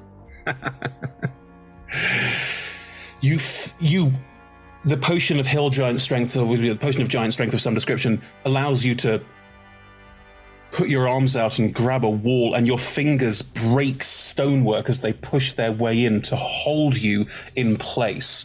Around you, all of the dust, the detritus, anything, the plinth is just pulled forward and towards this hole in the wall that you made. And in doing so, you can see that this hole in the wall and what's inside it is expanding outwards ever more, stretching out. This ball has become larger and larger and larger. And you can hear Holfeir shout something, but you can't hear him because the sound is sucked into the void. You can hear it fleetingly as it goes past your ear, but everything, air even, is being sucked into this space. What do you do? Do I feel that this is within a set radius and outside that is safe? Or does it feel like everything is breaking? Roll me a perception check. I have passive of 19. Okay. Yeah, my passive is higher. That's fine. Actually, no, I'm not sure if it is. This is a stressful moment. The roll counts. What was the roll? Is it 14 or 15? 14. From what you can see at this point, it has expanded to nearly about 20 feet radius, so 40 feet diameter. Uh-huh. It doesn't appear to be expanding any further. This is the black ball you can now see pushing through a huge part of this wall. Looking behind you, you can see that what's being sucked into it, there is a radius to it. You don't look like, because you can see down deep into the hole. It's not like there's, you can see Regulus like picking over the body looking for anything else that may have been on his Nezagon. And Regulus doesn't seem to have noticed anything's happened. Can Holfair see me? Is the important No. question? No. You angled yourself so Holfair could not see you. That is fine. You realise that you control this. Do I, though? Because that's the thing. Ava likes power, but controlling that power, and she does not like not being in control. And that felt like something that she cannot control that nearly got her. It didn't try to kill you. It has no mind. It simply wanted to flex its muscles. She was just standing too close? Yeah. Do I get a sense of how much it would grow? This is as far as it would grow. It is now at full capacity. Oh, this is making it harder and harder to put down, Chris. All my good reasons for putting it down, you are removing one by one. What can I say? When Holfair and Regulus were telling me about the body, did they ever mention the fact that it's controlled by a tiara? Do I feel like they would recognize this? They never mentioned it specifically. I would like to take it off Mm-hmm. and put it in my wrist pocket. As you take the tiara off, the effect instantly pulls back in. This tiny, about the size of a fist, ball is in the center of what can only be described as a 40-foot radius sphere of nothing, literally nothing, and the trash outside it that got dragged in towards it. It's just sat there. And as you put the tiara into your wrist pocket, it just remains there. So I feel like I can take the tiara away and the ball would have to travel to catch up if I ever used it again. Potentially, you don't know. Yeah, I'm going to take it. If Anton and Nate are screwing around with attuning to the most powerful force in the universe, I want mutually assured destruction. But that's all it will be. It will be my last resort. And yes, I'm not planning on using it. This isn't going to be the cool thing I can do now. This is my backup. If you nuke me, I will nuke you. Okay. In the silence as it zips in again, and you flick the circlet into your wrist pocket. You realize you can hear properly again, and Holfair's just shouting, Ava, is everything all right? What's going on? Are you okay? No, I'm fine. I saw the orb. I think it's the thing you described. I think I found it. It's weird up here. Like there's loads of is it released? Can it move? It seems to be still at the moment. I'm sorry to ask, can you bring me up? Can I take a look, please? Yeah, no, I'm coming for you now. Sorry, it was just all a bit startling for a moment, and I tuned you out for a second. Roll me a deception check. Everything she said was true. Every literal word was literally true. Not disagreeing with you. Fine. 25. I like that. Plus 10 modifier. I know. Just checking. Yeah. If you go and get Holfair's looking at you with a kind of like fear and confusion because this is the worst thing. Ava will try and match it, and it's not an effort because that was proper scary. Okay. Yeah. As you lift Holfair up to this level, and Holfair sees the orb just like genuine, like, nope. Okay.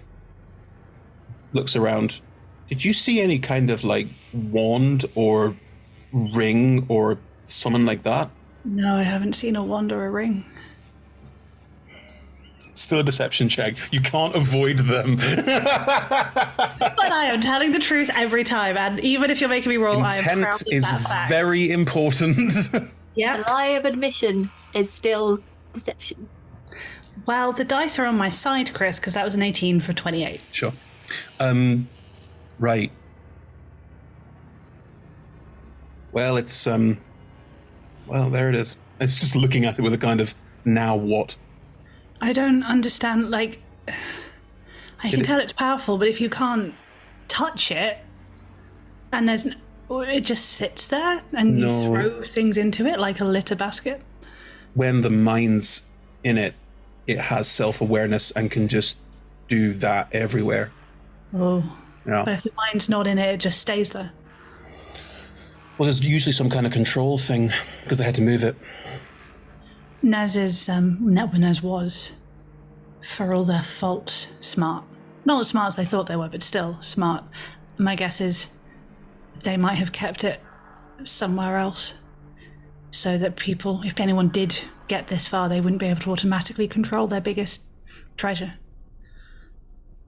It's not a treasure. Obviously not for us, but that's how Nez thought, right? They were twisted. They thought all of this stuff was their hoard to collect. We know that this is a terrifying thing that needs to be hidden away at all costs or destroyed, but they saw it as the pinnacle of their collection. They wouldn't want someone to be able to break in and instantly control it. If I was Nez, I would have hidden it and its controls at opposite ends of their So you flew up here and it activated when you came close to it? Yeah, I mean, I don't want to do it again. I got to about 40 feet away, and then it like pulsed, and like there was a small hole, and then it expanded into a much bigger one, and like now there's this nothingness. Okay. You're right.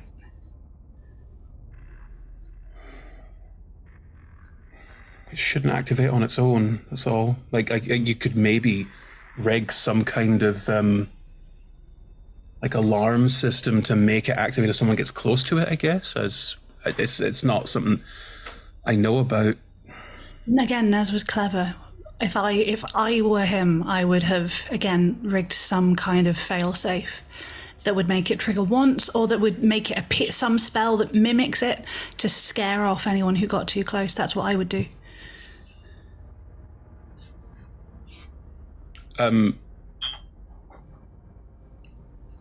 They will walk forward towards the radius, like not getting inside the radius at all, and will cast a spell. What are you doing? Is it safe?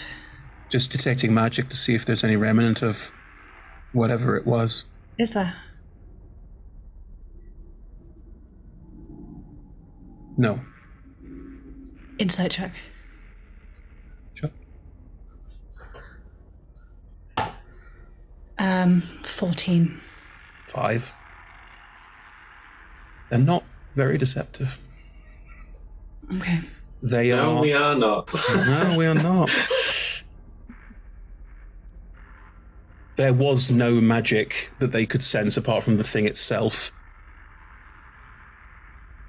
They aren't 100% about what you're saying. It doesn't quite ring true for them. It doesn't make sense. Like, you've seen this in Anton before. It's ruthless logic taken as far as it can be. And they've just looked back at you and seen that you have a magic cast around your wrist. Ava uses They her know what charisma. that is. Ava uses her charisma for evil, not good. She will pick up on this and say, look, none of this makes sense. And I don't like it. And I don't like being here. I didn't want to come here. And you told me I could tell you when you were doing this. You're doing what he does. You are scared and on the wrong foot, so you're casting out around for someone to lash out at. I have done nothing except help you this whole time. I can see that the way you're looking at me, and I don't like it. I have helped you when I did not need to. I'm sorry for doubting you.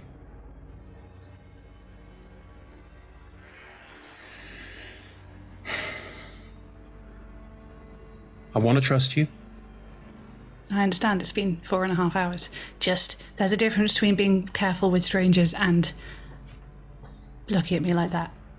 Like I say, I haven't always done things I'm proud of, but there's a difference between that and, like, lying about an apocalypse device.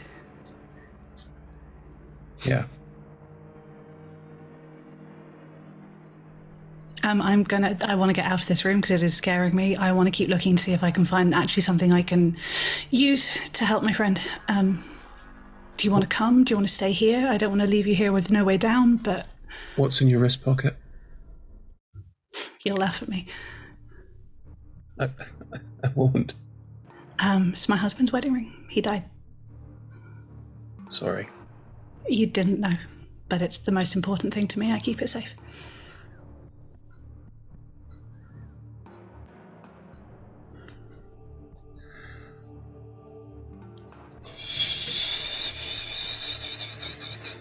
Gotta roll it. Yeah, that's the actual first clear, absolute lie. That's the first lie she's told. 29. They're not that insightful either. I don't think they could physically beat that, can they? No. I don't think I've rolled below a 15 on my deception checks. No. This is... I've rolled much worse The than tragedy of this is going to be so awful. I never want to do that by making it tempting. Okay, I'm sorry. I'm this thing right here. This is the worst thing. And I need to go tell the Baelnorn about it and work out how we're going to transport it somewhere.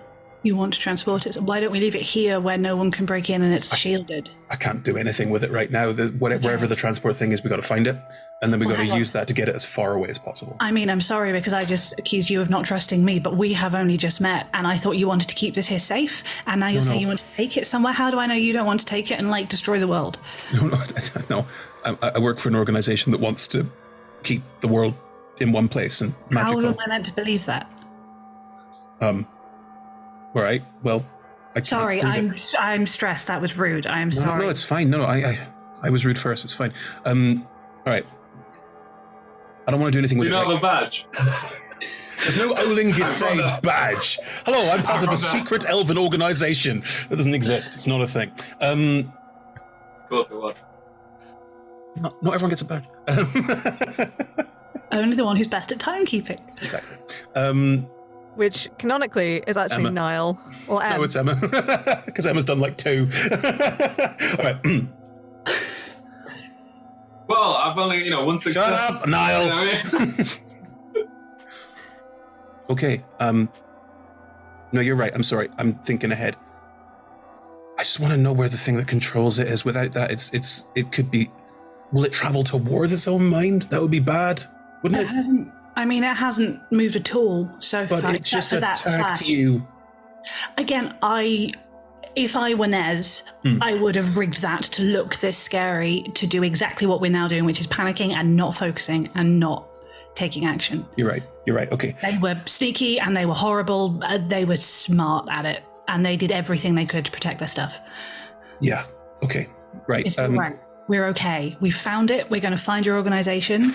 We're going to just keep the mind away from it. Everything is going to be all right. Let's keep looking for other stuff. Let's keep moving. Yeah, I'm going to take you out of here if that's okay, because you Thank you. Yeah, I looks back at it. Yeah. I'm not normally good at lifting whole people. That I took a potion. I think it's going to wear off soon. So split up and look for good stuff, and I'll. Sure. I'll give you a 5-minute warning from when we'll be able to lift you off heavy things. I can get down. It's getting up that's hard. Okay, good to know. Well, you can, give me a lift if needed. Oh no, I have wings. There we go. Yeah. I forget, they're quite new. It's exciting. God, it's so awkward. The whole conversation's so fucking awkward. Everybody's so incredibly happy. Cool. That happens. Ava, you and Holfair can collect various items from here. It's mostly going to be stuff that Holfair's like, oh, it's a wand I can use, and your attunement slots are full up as far as I know, so... Yeah, I may need to lose something if I have to attune to the tiara. It's the tiara is not attunable in the same way. Incredible! Then I have full attunement slots and we're good to go. Grand. Yeah. Cool. You and Holfair can find various things that Holfair's going to use as well, and then Thor and Regulus will stay here. Regulus will get a message, and Regulus has... I'm not going to narrate I'm not going to do all the roleplay of this because I just want to narrate on to the next bit and let the others do something. Regulus has like a sort of 80s walkie-talkie in his kids that casts the message spell. It's not clever, and we'll use it. Like red plastic with yeah, definitely. Yeah, proper old school with some like weird steampunk gears on the side for no reason. I had that one in the 90s. And at one point there's a little puff of steam for no reason. But yes, Regulus will contact the GIF and ask them to decamp from, they're in a dwarven stronghold nearby, and to decamp here to try and protect it from demons, devils, whatever, and to potentially use this as their base when you and Holfair hopefully manage to get the shield down so they can get out of here, etc., etc., etc. Right. And then the two of you can start making your way out of here. If you walk out of the... You don't know where you are. I don't have a clue. No. I don't even know how long I was unconscious for. Also, does that count as a short rest, just mechanically? Yep. Thank you. You are, as you walk out, you can still see the towers of Mithranor and still see the city, but the city appears to be crashed towards you. You see what I mean? Like, you saw it crash from the side before, but this one's definitely crashed towards you. Okay. So where it impacted and the pieces sort of collapsed off it is directly in front of you. You're in an area of Mithranor that's known as the Lake Ward, or the Noble Ward. The reason why is because there's a big lake, and it surrounds this island that you are on. It's covered in beautiful flowers. It's a really beautiful, picturesque spot, and some of the flowers have these strange gem growths coming out of them as well. You wouldn't know this, but it's called Gemblaunt Island, and it's very pretty. It's very pretty. Looking ahead of you, there is a very thin, clearly magically reinforced bridge that connects the island to the mainland. And it's about 300 feet. It's quite a long bridge. And the mainland, of the front of this is a lot of like very expensive looking like villas and things like that. Like it's clearly the noble district as much as there was one. And you can make your way across there. Holfair's traveled to the city before and can show you shortcuts to get to the castle because that's where they work and what they do. And between the two of you being careful and making your way slowly, you can start making your way towards the castle if that is what you wish to do. I think so. Keeping very careful lookout for any sign of my party. They're not here. But yeah. No, I know, but as in I don't want to turn a corner and they're there. I would like some warning. A little chance of that, but yes. Cool. So the two of you are making your way. Back with the Baelnorn. Are you all... Oh, sorry. Was that two? Back with the Baelnorn. Hey, are you all settling down for long rests? You talked about having a rest and chilling out. Obviously, Ildra, the Baelnorn, has indicated quite strongly that they can probably cure your vampirism, which is a fang. So, yeah. It is a fang. Oh, very nice. That was unintentional, but I'm proud of it. I'll take it. Good. Is everyone else settling down for a long rest, or wants to see what the Baelnorn's doing with Ildra, or what's the plan? I would like to cast Scrying at some point. Ooh. Do you use your cauldron for that, don't you? You sort of Yes, I hubble, do. bubble, toil, and trouble it, yeah. How long does it take? Good question. Not very long, like 10 minutes, I think. Grand. Do you want to start setting up a cauldron and doing that, so you've got like something that you're doing? Grand. Nate, Anton, what are you up to? You said there's lots of stuff in this room. Oh, shit, yeah. The whole point of Nate coming on this trip was to check out some cool shit. So he is having a look around, investigating stuff, seeing what it is, what it does. Nice. Anton? I'm going to cast Send It. Okay. We'll come to that second to last. And we'll come to Ildra's thing with the Baelnorn last, obviously. Ephemera. You start boiling in this cauldron. Well, how does your scrying spell work? What is the... Because it used to be in the clouds, didn't it, if I recall correctly? Yeah, it was like mist and smoke came off the bubbling cauldron and kind of coalesced into images. Hot shit. What are you scrying on? Ava. I literally just want to check in on her and make sure she's alive and see where she is. Ava is walking with an older-looking Anton through the streets, being careful and stealthy, and the older-looking Anton appears to know where he's going and is avoiding certain areas to make sure that he gets somewhere with Ava. Ava looks pretty much the same as Ava's always looked. I don't think there's any sort of major physical change over the last 6 hours, are there? No major physical changes, but Ava is still in her slight damsel mode because she's with Holfet, who responds well to the slight damsel mode. Indeed he does. Do I recognise this as damsel mode? Yeah, I think so. You know each other well enough. Oh. There is a slight double take of like... Oh no, this one's older and a bit chubbier. There's a little...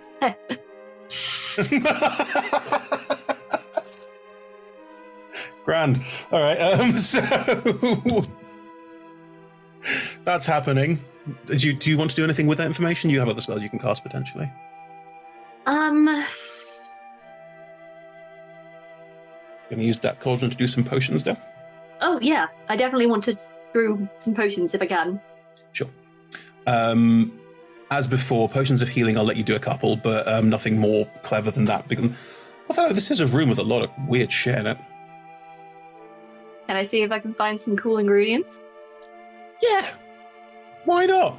Roll me an investigation check. Ooh, investigation. I am okay at this. Mm-hmm. Oh, dirty 20.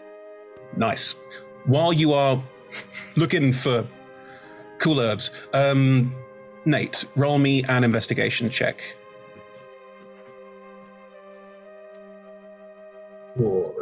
That is oh shit, hang on. That is an oh shit. 32. A what? 32. Okay. Give me the entire inventory. No level. That's still leveled up. Without it's 27. What happens at level 14 for you?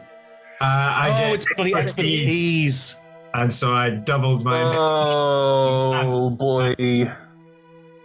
Yeah, you're leveling up during the long rest. Sorry, we've already sorted this out. People who are audience, we have sorted this out. I was looking at the wrong sheet. Sorry. No, you can have the 32 because you're leveling up as part of the long rest. I'll allow it, and also because it's just such a good roll. I don't want to take that away from you. It's nice. Okay.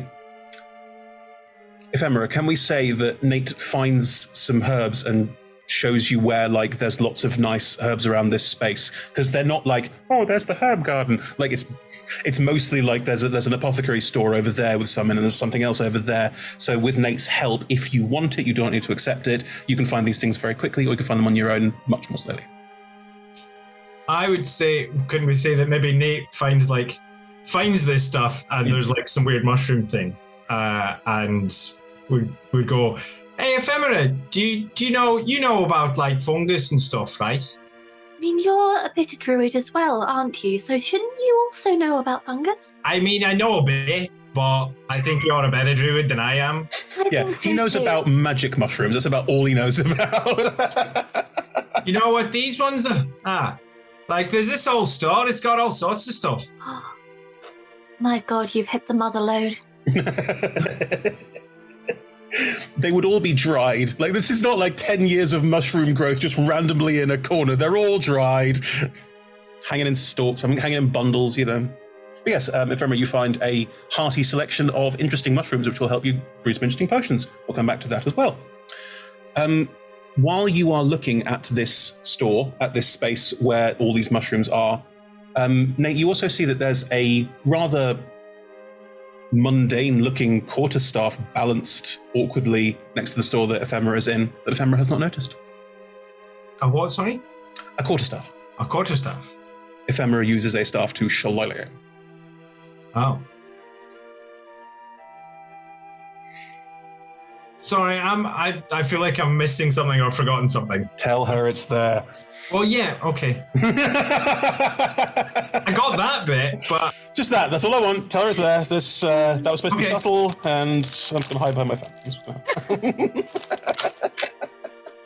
phone.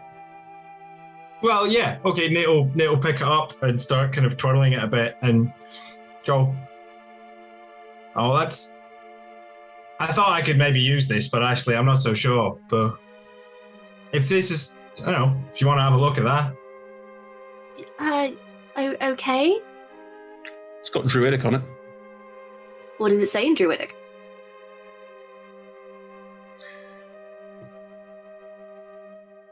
What it says, because Druidic's not like a 3 little reds down there, it's more like a feel, like it moves through, it's to do with the shape of the wood and everything like that. The whole thing just screams the word power in all caps. Oh, I think I'm going to like this. I'll give it a little bit of a twirl. I'm not going to tell people what the items are that you have chosen to get unless you want to share them. It's up to you. Cool. Right. Nate, you were doing a big old investigate. You find all sorts of stuff. Like this is like the treasures of Drannor. There's a lot of stuff here. You find scroll casings, and looking at them, these are magical scrolls that go back hundreds of years. You find spell books, you find all sorts of stuff. Anything you can think of in the sort of magical paraphernalia area sort of thing is there. Racks of swords, all sorts of things. Anything your heart could possibly desire in this sort of collection of things. And then you're walking past a bookshelf, just marveling at all of this stuff that you find, and you hear a faint ding, ding, ding. My head goes, what was that? You look at the floor. You appear to have knocked something onto the floor. I reach down and pick it up. It's a tiny ring, very thin band. It has I don't know what the words are for ring, sorry. It curls at the top, so there's a top and then it curls around, and then it has a little bit at the bottom, so it has sort of that kind of shape on the finger. And at the midpoint of where it's where the curl would join the finger is a cat's face.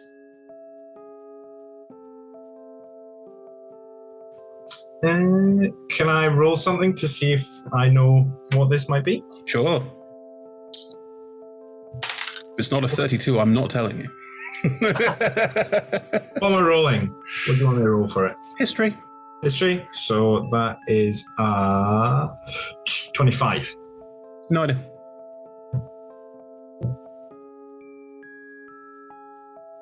Do you keep it? Yes, I think I can do it as, I don't know if I've got it prepped, but I think I can do it as, a ritual identify. Mm-hmm.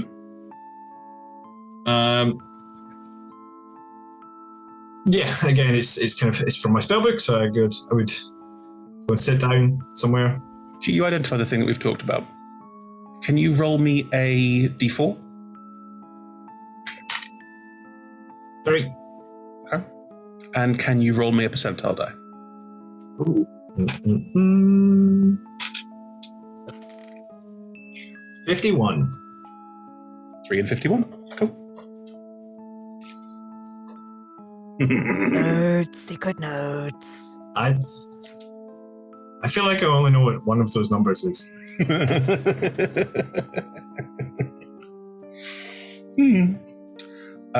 Right. Niall, Anton wanted to cast Sending. What is going on? Yeah.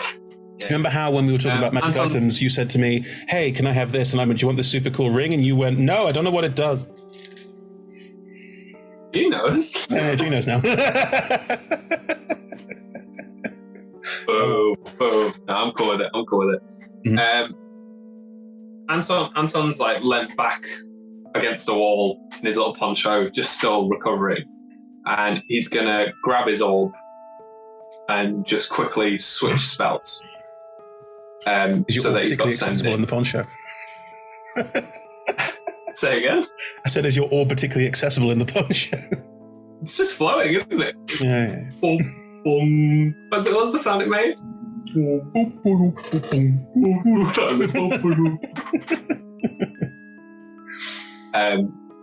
And he's going to cast Sending to Ava. And he's going to say, Adrathni occupied. That's one word. Because it's where Eldrathni occupied. We're at castle. Tomorrow we'll be able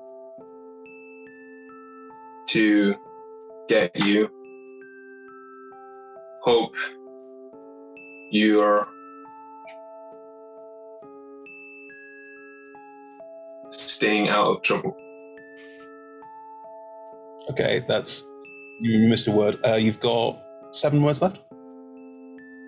No, I don't need them. Ava, as you and Holfair start to make your way across the bridge and through the Lake District, you get to this message. You may reply, I believe.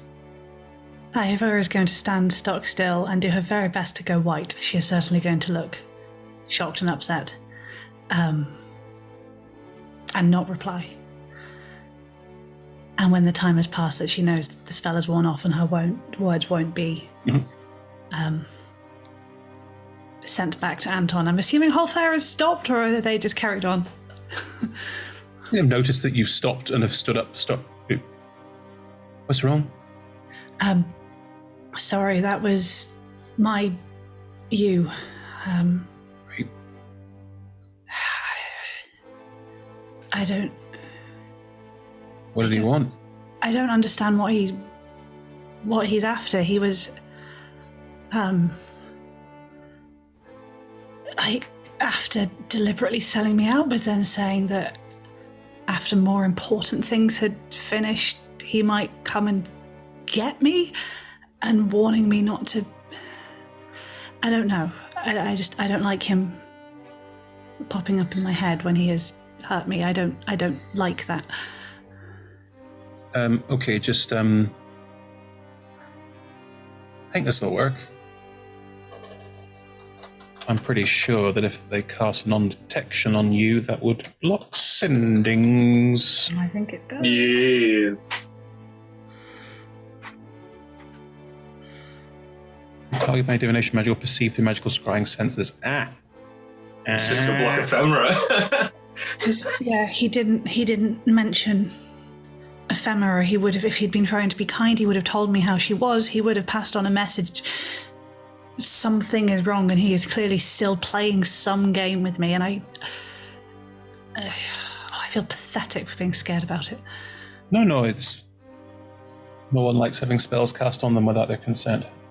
No, they don't. Hang on, let me, I think Holfair will open a spell book and sit down and have and it is eerily reminiscent of Anton. It's just like plopping down in the middle of nowhere to open a spell book to just go, let me try and work this one out. It's eerily, you've literally seen him do this before. Ava will notice that, bite back the comment she would make to Anton, and instead take up defensive pose of keeping eyes open and doing, I am protecting you, noticeably. Sending is not a divination spell. Just imagine Holfair saying this. In a Scottish accent, please, Chris. I'm sorry. It's not a divination spell, so how would you block it? It's okay. I appreciate the effort, but I can just learn to... No, don't worry. It's a puzzle. I like puzzles. I'll work it out. But if you block it, he'll just find another way, and you have more important things to be spending your magical energy on. You may have a fight ahead of you. I want you strong. He's basically ignoring you. He's too interested in this magical puzzle that he wants to solve. I don't like that. No shit. Is he reading a book? Is he reading his book? Yeah. I'm going, the worst thing to do, someone who's reading, I'm going to go and put my hand on the page. What? Holfair, leave it. What? It's not that important. He will just find another way. You have better things to use your magic on. I'm okay. Leave it. There are many better puzzles about how to save the world awaiting us. How to stop one nasty wizard popping up in my head is not the puzzle we have to face right now. I mean, I can't find a way to do it anyway, so... I am so grateful that you tried. It honestly means a lot. Yeah, no, I'm fine. Leave it. Don't worry. Okay.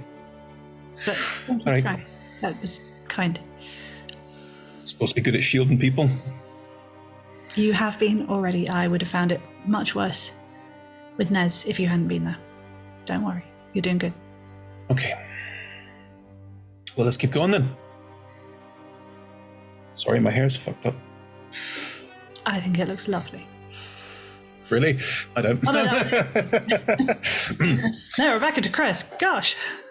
Yeah. Can I do one last thing before I retire to sleep? Can I do something else before you specifically retire to sleep as well? Of course. We're not. Everyone chill out. Jeez. Wow. Nate, there's I'd also like to do a dance. You can do that in your own time. With wellies in the rain. Dancing remains a free action. Nate, you also see a mannequin wearing, actually a series of mannequins, wearing different elven cut outfits. Although looking at them, they're not designed for elves. They're definitely designed for humans. They're broader and wider.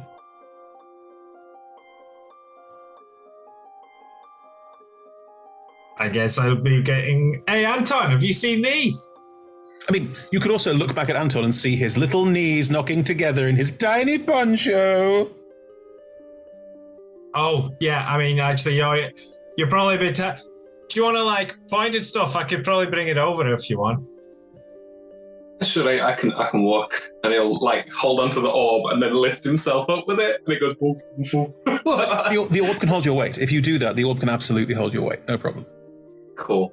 Anton will, use it as, a little buddy to get him across. Sure. And we'll get to the ropes and be like, ooh, very nice. I'm gonna put these on. Are you gonna stay here? Well, I mean, are you asking for help, or are you telling me that it'd be weird and awkward if I stayed and watched you get dressed? I mean, I've never really been weirded out by the humanoid body on my own. I'm being polite and letting you know that I am gonna strip down now. That's the go for it. That's fine. Usually, okay, cool. Are you gonna stay here or are you going to leave? I mean, I'll probably keep wandering around. I won't be that far. Alright, cool. And then he'll take off his shirt and poncho and start stripping down and putting these robes on. Okay. I thought it was going to be a weird conversation about the tentacle. All right, good. Does it connect? Is it mold in, or is it sort of a human torso up to a point and there's stuck on? The tentacle? No, I think it, because it's all fish scales anyway. So that's true. You're a fish man. That's true. Yeah. Yes. Yeah. Cool. Right. So I think I'm going to stop thinking absent-mindedly as he goes off and Anton is just pulled off the poncho. Nate will do a kind of tap on the shoulder, cool, great, I'll see you later kind of thing, but it's with the tentacle on your bare shoulder. It's not slimy or anything, but there are like suction cups, so it kind of just suck a little bit. Also, just so you're aware, from what G has just said, if G's character were human, this would be a human flesh-colored tentacle with human flesh, probably like lip skin-colored suckers, just so you know.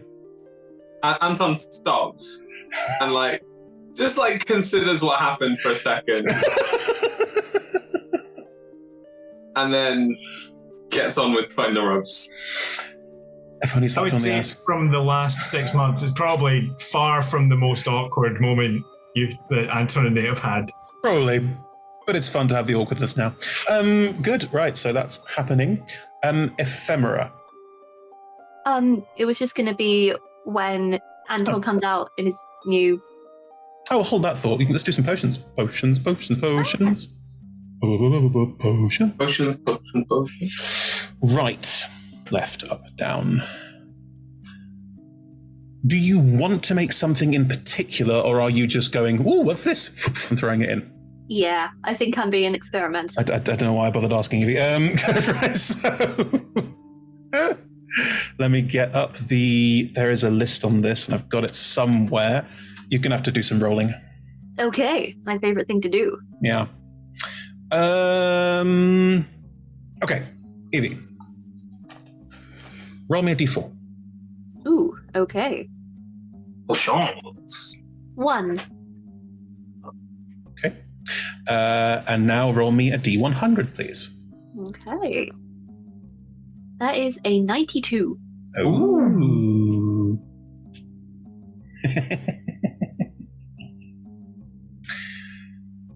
You mix the potion. It goes a very soft mauve, and it has a almost bubblegum style smell. Roll me an Arcana or Nature check. Okay, let's just have a look at what those stats are. Both +8. Mm-hmm. And that was nat 20 because I love my dice. So 28. You know for sure that this is a potion of longevity. If you drink it, your physical age is reduced by 1d6 plus 6 years. You have made enough for 4. Ooh. Oh, wow.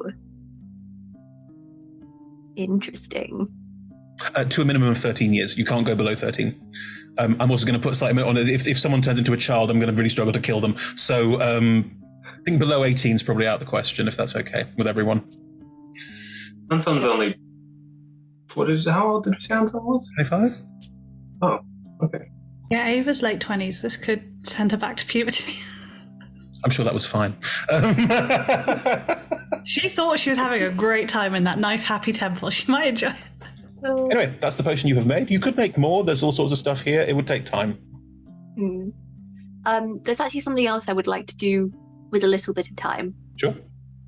Which is when Anton comes out in his new robes, I would like to just, as stealthily as I can, cast Detect Thoughts and then just kind of walk around a little bit. Interesting.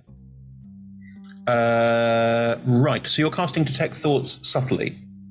Trying to, anyway. Yeah, you don't have Subtle Spell or anything like that. But you are also brewing up potions. And is anyone paying super close attention to Ephemera? Ildrathni, you're not there. We're coming to this, but you're not there. Of the two others, anyone paying close attention to Ephemera? No. Cool. Passive perceptions it is. Can you roll me a sleight of hand with advantage, please, Ephemera? Because you're also brewing potions and there's generally sort of like pops and burbles and things going off. About 17. What are the passives, boys? 18. And 11, I believe now, is that right? Yeah. Anton has no idea. For my perception. Oh, 16 for your perception, sorry. Well, yeah. Anton doesn't... Nate... Oh, sorry, passive perception. Yes. 23. Yeah. Nate, Ephemera's cast a spell. You're not sure what the spell is, but in the process of all the spell, there's also been there was probably like a spell happened as part of the cast. It's cast a spell and has tried to do it subtly. Exactly. Okay. You know that Ephemera tried to subtly cast a spell. You have no idea what it is. Ephemera, you can start idly walking around. I'm just kind of like, I'm testing out my staff. Just cool. Hoping it looks like I'm just practicing with something new. And I would like to try and detect Anton's thoughts. Are you going to probe deeper, or are you just going to walk past and get the surface thoughts? I'd like to get the surface thoughts and see if I need to probe deeper. Sure. As you walk past, Nate, you see Ephemera walking past Anton, and roll me an intelligence check. There's an element of that, but intelligence check? Yes, please. That was a poor roll. 15. Something's going on, but you're not sure what. It's all very mysterious. You're gonna bonk him on the head with that stuff. Maybe. You're aware that something's going on, but you're not oh, that's what that is. You're just sit in the corner with big furrowed brow going, I would subtle spell cast detect magic. Cool. Just do it as an action. No bonus. No ritual. Yeah. Cool. You cast detect magic. As Ephemera walks past Anton, Ephemera has detect thoughts up. You can tell there's divination magic around, and you've cast this spell. It's a spell you know what she's doing. Anton, what are your surface thoughts? Anton's probably midway through getting changed, and there's an unseen. As you come out in your new clothes. She is not walking up on your bare ass. All right, I thought you were going to. So Anton's come out, and he's had an unseen servant cut his hair and facial hair, and he's got a really tight haircut now, and his hair almost looks darker than usual because it's that tight to his head, and he's shaved his old beard down to a stubble. And in his hair is elven magic that he's trying to remember, and he's written it on his hairline as part of a tribute to what he's doing. It's shaved into your hairline. Yeah, into his hairline around the side. Fuck me, he's in the early 20s. In Elvish, I think it says rock on.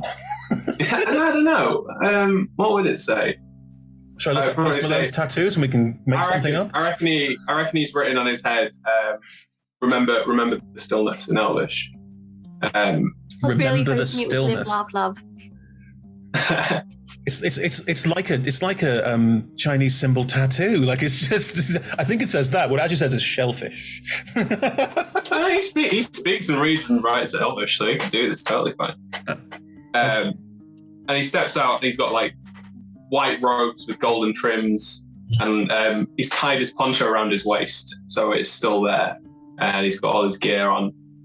And outside his head, you can hear him in his surface thoughts. He says, "Okay, let's try and help her." And he goes over to a corner in a room away from everyone. Before you do, really important question. When your unseen servant was shaving your beard off, did you shave it off in stages so you can see what you look like with a moustache, with of course little goatee, little hill of moustache, just to see. He calls it Charlie Chaplin. Of course he does, yeah. Well, Ephemera, you hear that. As Nate, you realise what's going on as Anton walks past into a dark corner of the room. Just face on. Just away from everyone. As Anton walks away from everyone, you note what Ephemera is doing. Ephemera, you could potentially probe deeper if you want to, but Nate is now aware that you're doing that, but you don't know that, and Anton doesn't know that anything's going on yet. Isn't this fun? Right, I would like to probe deeper, please. Go for it. What's the spell save DC? How does it work? Well, I'm not attuned to my staff yet, I'm guessing. No. So the spell save DC would be 18. I'm not attuned to my robes. No, not yet. Cool. And what is it? A wisdom saving? Yeah, it's whiz. Sweet. That one thing that Anton is so good at. I'm all right at, actually. No. It's charisma I'm no good at. No. But a 17 will not do it. You manage to probe deeper and can start getting more information. Nate, you will see that Ephemera is probing deeper. This would be a point where I would allow you, if you want to intervene. I can feel something going on in my mind, though, can't I? Only when it stops, I believe. Well, I have I have just a divination portent. Hang on. So how would you roll that? Gonna check the spell.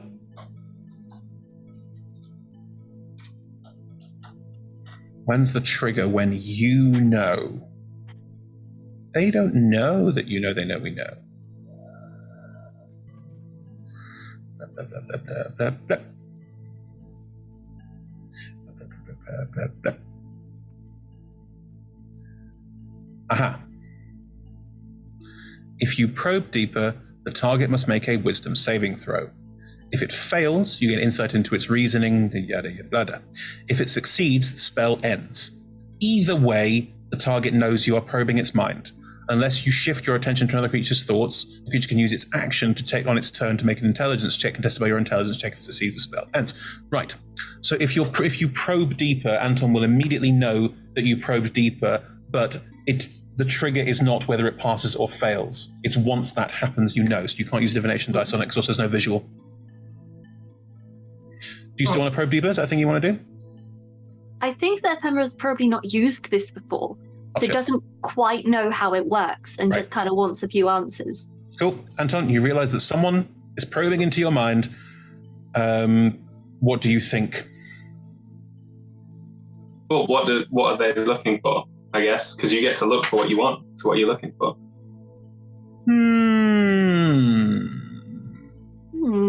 Reasoning, emotional state, something that looms large in its mind. You were thinking about gonna go help her. What were you feeling? What was your emotional state? Calm. Okay. Collected. What is your reasoning? I guess because this is kind of like detect thoughts, so it would come through as like images and feelings. It is detect thoughts, yeah. And it's a multitude of things. I reckon there's like glimpses of a younger Anton wearing that poncho with an older Anton hugging him, and the younger Anton is covered in blood. And then that younger Anton turns to Ava, and Anton's hugging her, and then he lets her go, and you know that he's genuinely trying to help her, but he needs to find out about her. And you see a glimpse of Jeremiah, and you know that he's going to find out more about Jeremiah. Ephemera, you get all of that. Anton, you are aware that Ephemera has read your mind and now knows all of that. Nate, were you going to intervene? No. There we go. Three of you all have this moment where you all know what happened, but no one said a word.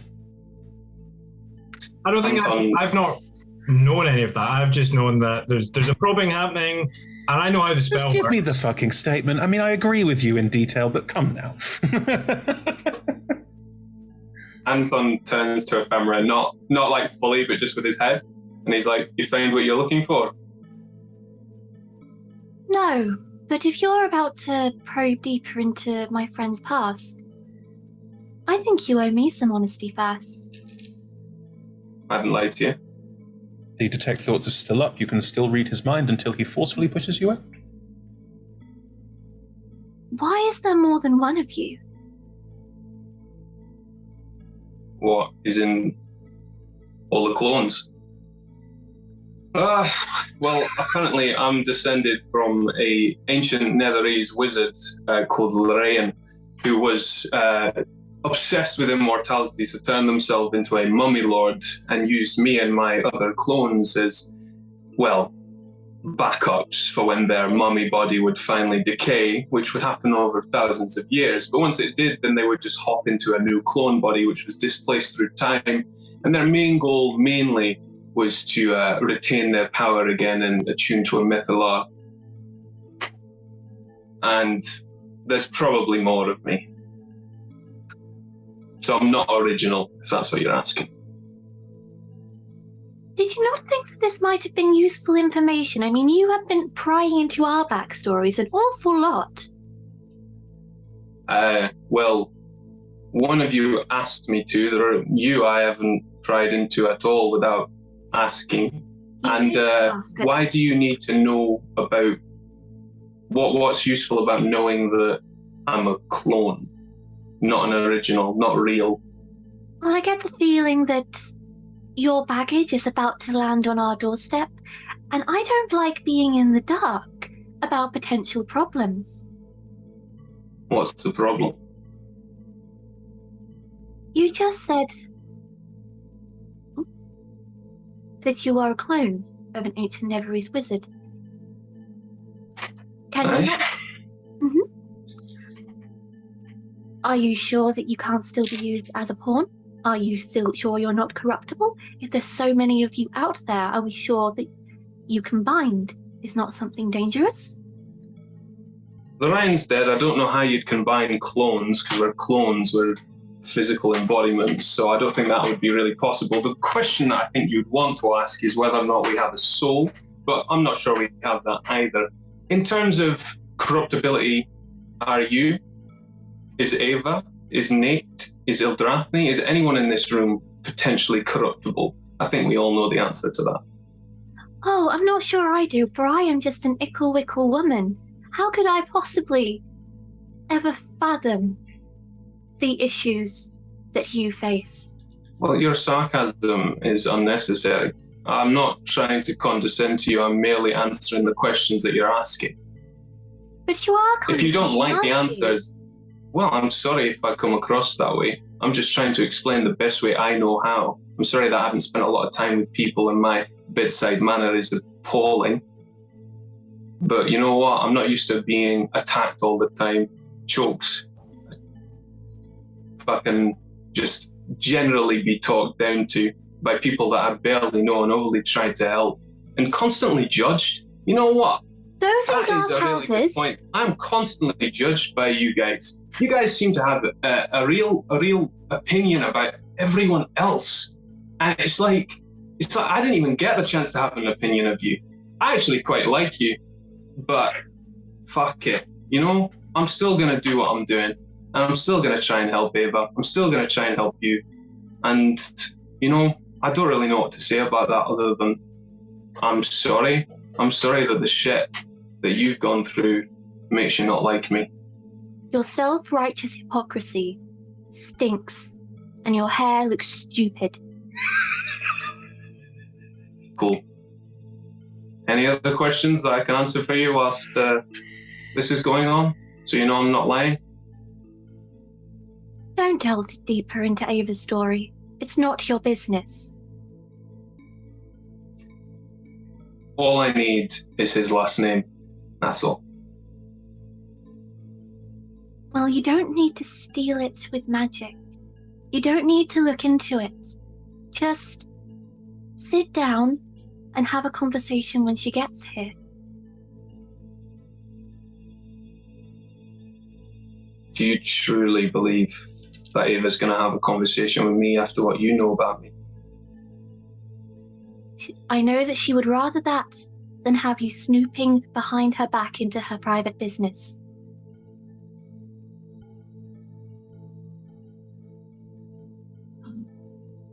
Tell you what, Ephemera. I'm going to go out on a limb. I'll trust you. And whatever happens, happens. I'll hold you to that.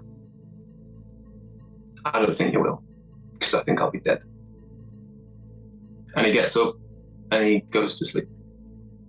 You get up and go to sleep. Yeah, he's probably a little weak. He's probably using the ball. Hugs the tree and falls asleep. Don't touch the holy tree. Good, right? I will say that as the confrontation ends, Nate, if you're hanging about, you probably see Ephemera just go, I don't like that, I don't like that. And just kind of breathe out and just become serene. Ephemera, do you drink? No, I'm not alive. Can you drink? I mean, I can, but then it's just kind of sitting there. and then like I don't know how to get rid of it. And I tried it once. I've still got the apple juice. Oh, so you don't like get kid like getting drunk? No, but mushrooms are good. All right, yeah. The next one's like, fuck yeah, nice one. Good, right? Good. You know, if you did a handstand, it probably all just. Possibly. Yeah. Yeah, but like sphincters. I don't think your sphincters can tighten anymore because you're dead. Then that complicates speaking. It's all right because speaking. Never mind. That's right. Anyway, Ildrathni. While everyone's getting high on shrooms. The Baelnorn has not, gone, we should all rest now, and then, had some kind of social grace towards. Has just literally started walking towards one of the. You see that there are rooms off this main room. Just started walking towards one with you, and hasn't, it's not frog marching you, but has very much, left a hand on your shoulder and is walking, and if you're, being frog marched, they will frog march you and suddenly realize they probably don't want to do that and put the hand down, and then not be sure whether they're walking with purpose or intent, and it. I think in the moment they'd been so sort of whiplash from being that kind of slightly feral to suddenly you can do what? Sorry, what? That would have probably just allowed them to walk her a little bit, and then when the awkwardness happened, what? Where are we going? To one of the chapels. Right. You do want this to happen, don't you? I'm not. Yes. You seem very. You don't know the process. Why would you? You're a priest. You're a priest, aren't you? Of a sort. The process of. Have you formalized the process of de-dampiring people? Oh, no, but you're dead.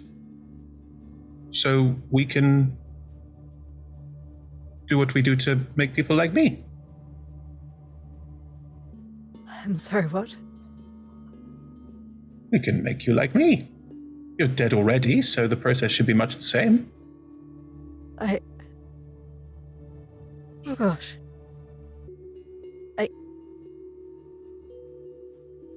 I didn't think that was. I might. Saldering, this sounds ridiculous. I'm not special. I'm not chosen. I'm not.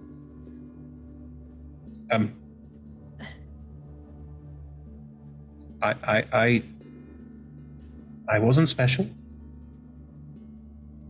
Were you not? No.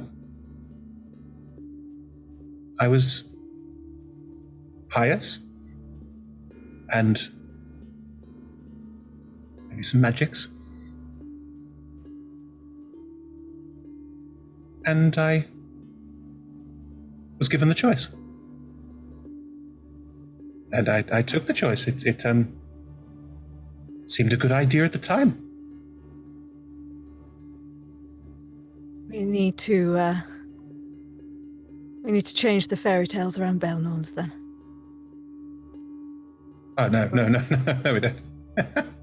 What's the point? We're not... We all have a job to do. Doing this to you will mean that we have to give you a purpose, a divine mandate, if you will. So we'd have to pick something for you to be in charge of, or something that would be your job, and then that is your purpose now. That is the same for all of us. Who becomes and who does not become a Baelnorn is, well, not up to me, but I know how to do it, so...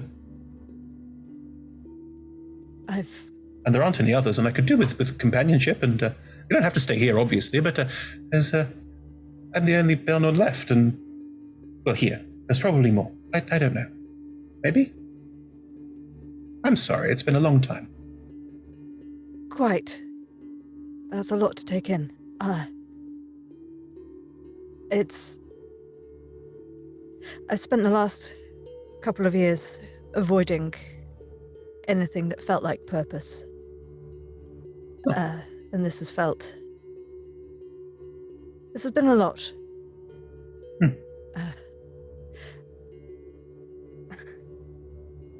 Do you remember your time before at all? Vaguely. It's a long time ago. This was still Cormanthor then. What did you do? You said you were pious, but not necessarily a priest? No. I didn't do much of anything, really. Relatively wealthy family, so... did some learning, did some studying. Didn't find I was particularly good at the books. It's fine, but nothing special. And then this was an option. Didn't have much else. Was already about to hit 600. I thought, why not, Something a bit different.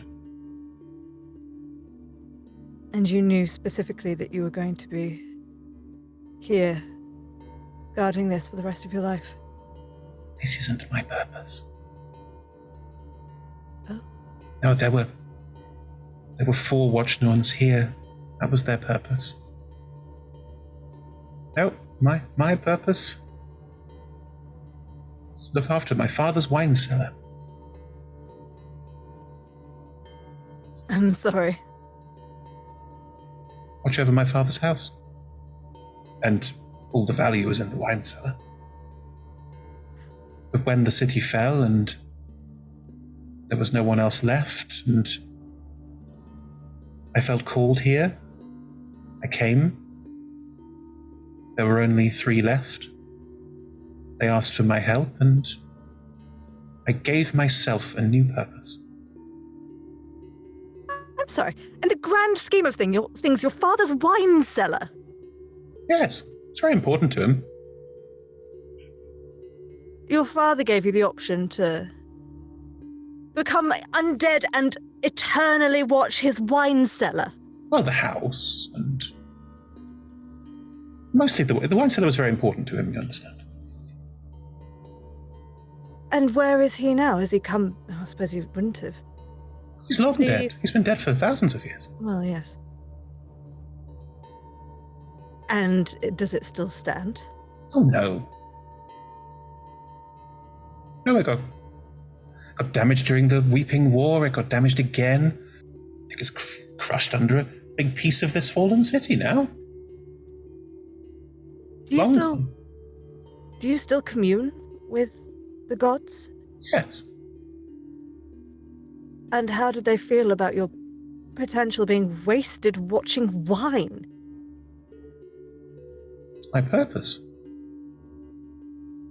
I've segued into other purposes, but that is why Baelnorns are created, for a purpose. We must fulfill that purpose. Good grief.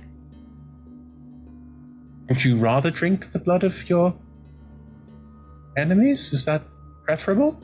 No, not at all. I just having a bit of dissonance between what I suppose I expected. It's been a lot of that lately.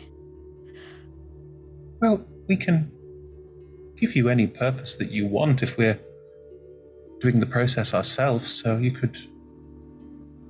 It's your choice. You can make your purpose whatever you want it to be. You asked when you saw Ephemera and I. You were asking about how the undead were seen. Yes. How... I thought Baelnorns were respected. How... Oh. Respected but feared. I mean, who wants to see this face drinking coffee next to them? I'd rather see you drinking coffee next to me than thinking you were sitting making sure someone didn't get into the wine. That's fair. No, when I was, when there were elves here, treated with the highest respect, of course, but many conversations. Too scared. Too reverent, I think. I'd love nothing more than to fulfill my purpose here, find a new one. Hopefully in the new one, I can go down a city street, sit in a cafe and meet a friend, and not be judged or seen differently. That is what I want. I would like that too. I imagine there are many like us that would. So I had hoped. Sounds like it's getting there. Maybe we can help speed that along a little. Maybe that can be your purpose. Maybe it can. There's still plenty of groups who would have a less than uncomfortable reaction. Not just a fear or a distaste, but an active purging, if they had their way. There's another companion that was part of our group. Yes, I had gathered. She'd experienced something quite unpleasant. Along those lines, I believe she's... If we get through this, she has somewhat of a vendetta. I'm not one for violence, unless I have to be, but I can support the principle of things like this.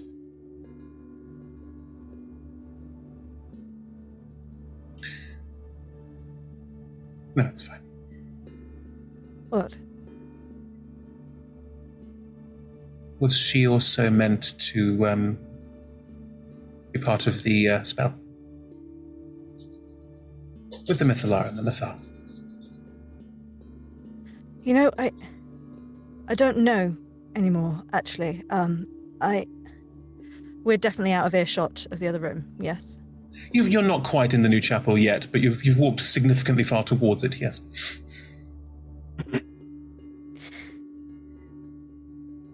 When you've communed with the gods in the past, have you ever communed with Libellus? Enerath? Yes.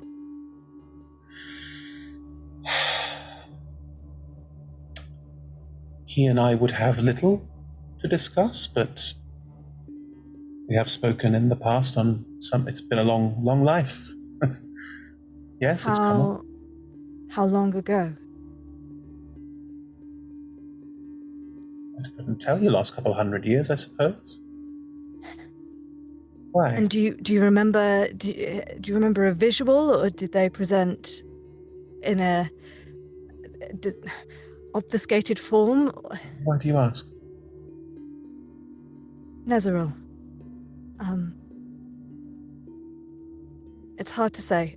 At times, they seem to be so crystally focused, and sometimes confused, and they said they had memories of Libellus, not memories of seeing or communing with Libellus. They have memories of being Libellus.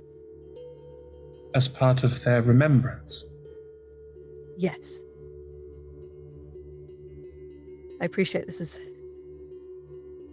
somewhat concerning to talk about. Oh, not necessarily. I've never heard of anything like it, but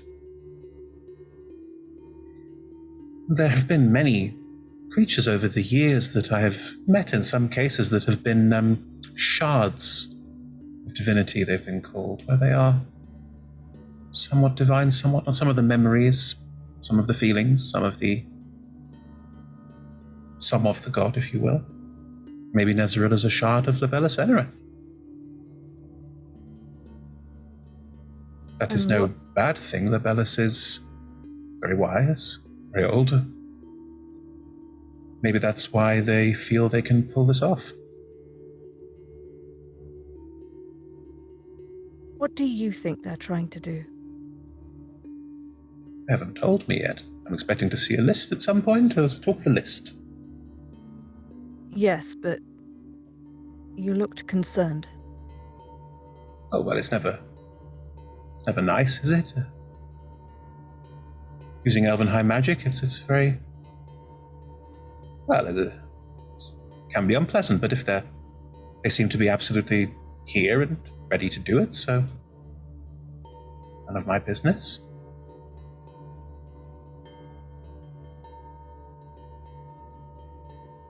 What if...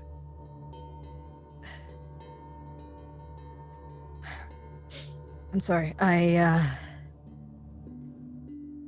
I'm concerned that they're not going to be using the power that we're looking to achieve for the actual benefit of everyone. I still... What are they trying to do? What have they said they want to do? They've said they want to help the elves. They've said they want to talk to Corellon, but on more equal terms. All right. They wish to converse with our god with the power of a god to therefore challenge them? About what? This is the thing. I feel like I'm missing so many elements of this that I believe they originally wanted Ava with us for her power as well, and yet when Ava was split from us, didn't seem that concerned.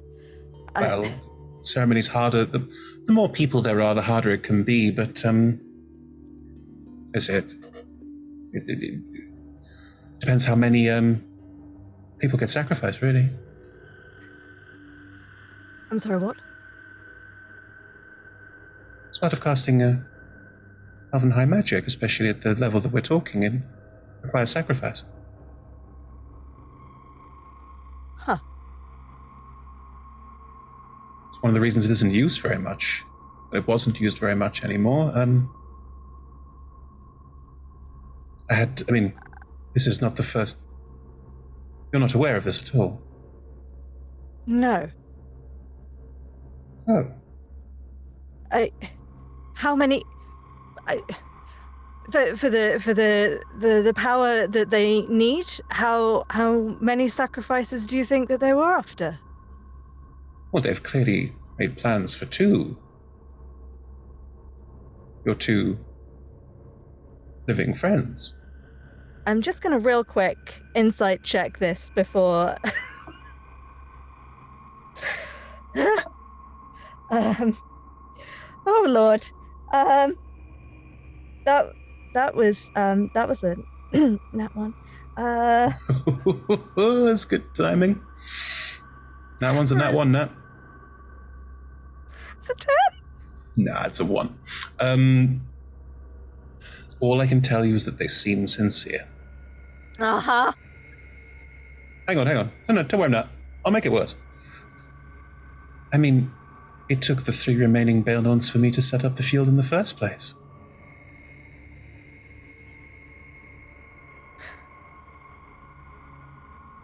Aha. Right. They wanted to try and find another way. They wouldn't be convinced, but they were weakened in the battle. I thought it the best way to do it. I'm going to slowly walk out of the room. Okay. Is something wrong? Yes. Oh. You didn't know? I'll be right back. All right. I'm gonna head down the corridor. It's literally, not even a corridor, just room, door, big room. Yep. How long has that been? Where is everyone else? About 10 minutes. Okay. We're also like totally out of time. Yeah, I know. This is a good point to pick up next time, I think.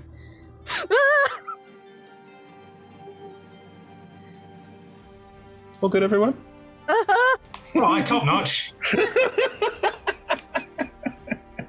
Nate's currently raking through drawers, being like, "Oh wait, I had one of these when I was hanging out with all those druids. These ones are really good." Are you saying you want some spell scrolls? Sorry? Are you saying you want spell scrolls? The mushrooms. Oh, the mushrooms! Oh, you're going to get some mushrooms! Oh, that's fine. You have as many mushrooms as you like. I don't mind about that. Good. Thanks for joining us, everyone. Bit of a late show bombshell. Oh no, G and Ephemera. No, not G and Ephemera. Nate and Ephemera are going to be high as balls for the news. Take it well then. That sounds great. I'm going to be kind and say that potentially you haven't started taking them yet. It has. Immediately. Love it. All right. Good. Thanks for watching, everyone. We'll see you next time. You can catch all of our shows on Mondays and Tuesdays. We do streams, live streams, actual plays. That's what they're called. Yes, we do this. We're currently doing Wreckage of Drannor. That was episode 8. There are 4 more. 9, 10, 11, 12. 4 more. That's right. 4 more. Anyway, 4 more years. So that's happening. 4 seasons in a movie. Yes, and on Tuesdays we currently have Sean is DMing the what's it called? A Feltide Rising, which is a completely different, creepy, weird scenario. This is on our minds right now. What can I say? But yes, that one's all that's set on the Moonshades, which is a series of islands supposed to be like the UK, apparently. The town is called Kithiths.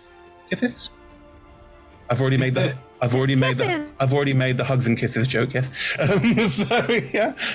That is that's join us on Tuesdays for that. That's also 6 till 9 British summer time. We're about to shift back, I think. But yes, and on Fridays we have Talking is a Free Action, where your mysterious question lords try and understand humans. I think is that what they're doing? That like. The last one I watched, you dropped this like, maybe we're going to invade, which was weird. I didn't. I had nothing to do with it. I enjoyed watching Chris and Niles for research, see which questions you got through, and the answer was none of them. We got through one. We had some fun, and then Niall mentioned comics, and we stopped doing the format. We noticed. Right. We did some challenges, though. There were some good challenges. There were Ewoks. It was great. And I managed to squeeze in the memory. You did manage to squeeze in the memory. I did hear the Ava shout out. It was good. I like that. Anyway, that's the intro text. I need the outro text. What is wrong with me? Cool. So that's all of our shows. They're all streamed at twitch.tv/RollTogetherRPG. You can find them on YouTube at youtube.com/RollTogetherRPG. And there's podcast versions. Just search for Roll Together RPG on your favorite podcasting app. We should be there. If we're not, tell us and we will be. Massive thank you to all of our sponsors and supporters. You are all splendid and lovely, especially the D20 Club. You are great. You are fantastic. Without you, I couldn't do this nonsense. So thank you. And don't forget, we're all over social media as Roll Together RPG. Thank you for watching. See you next week for that horrible conversation that's about to come up. Yay! Back to the Baelnorn.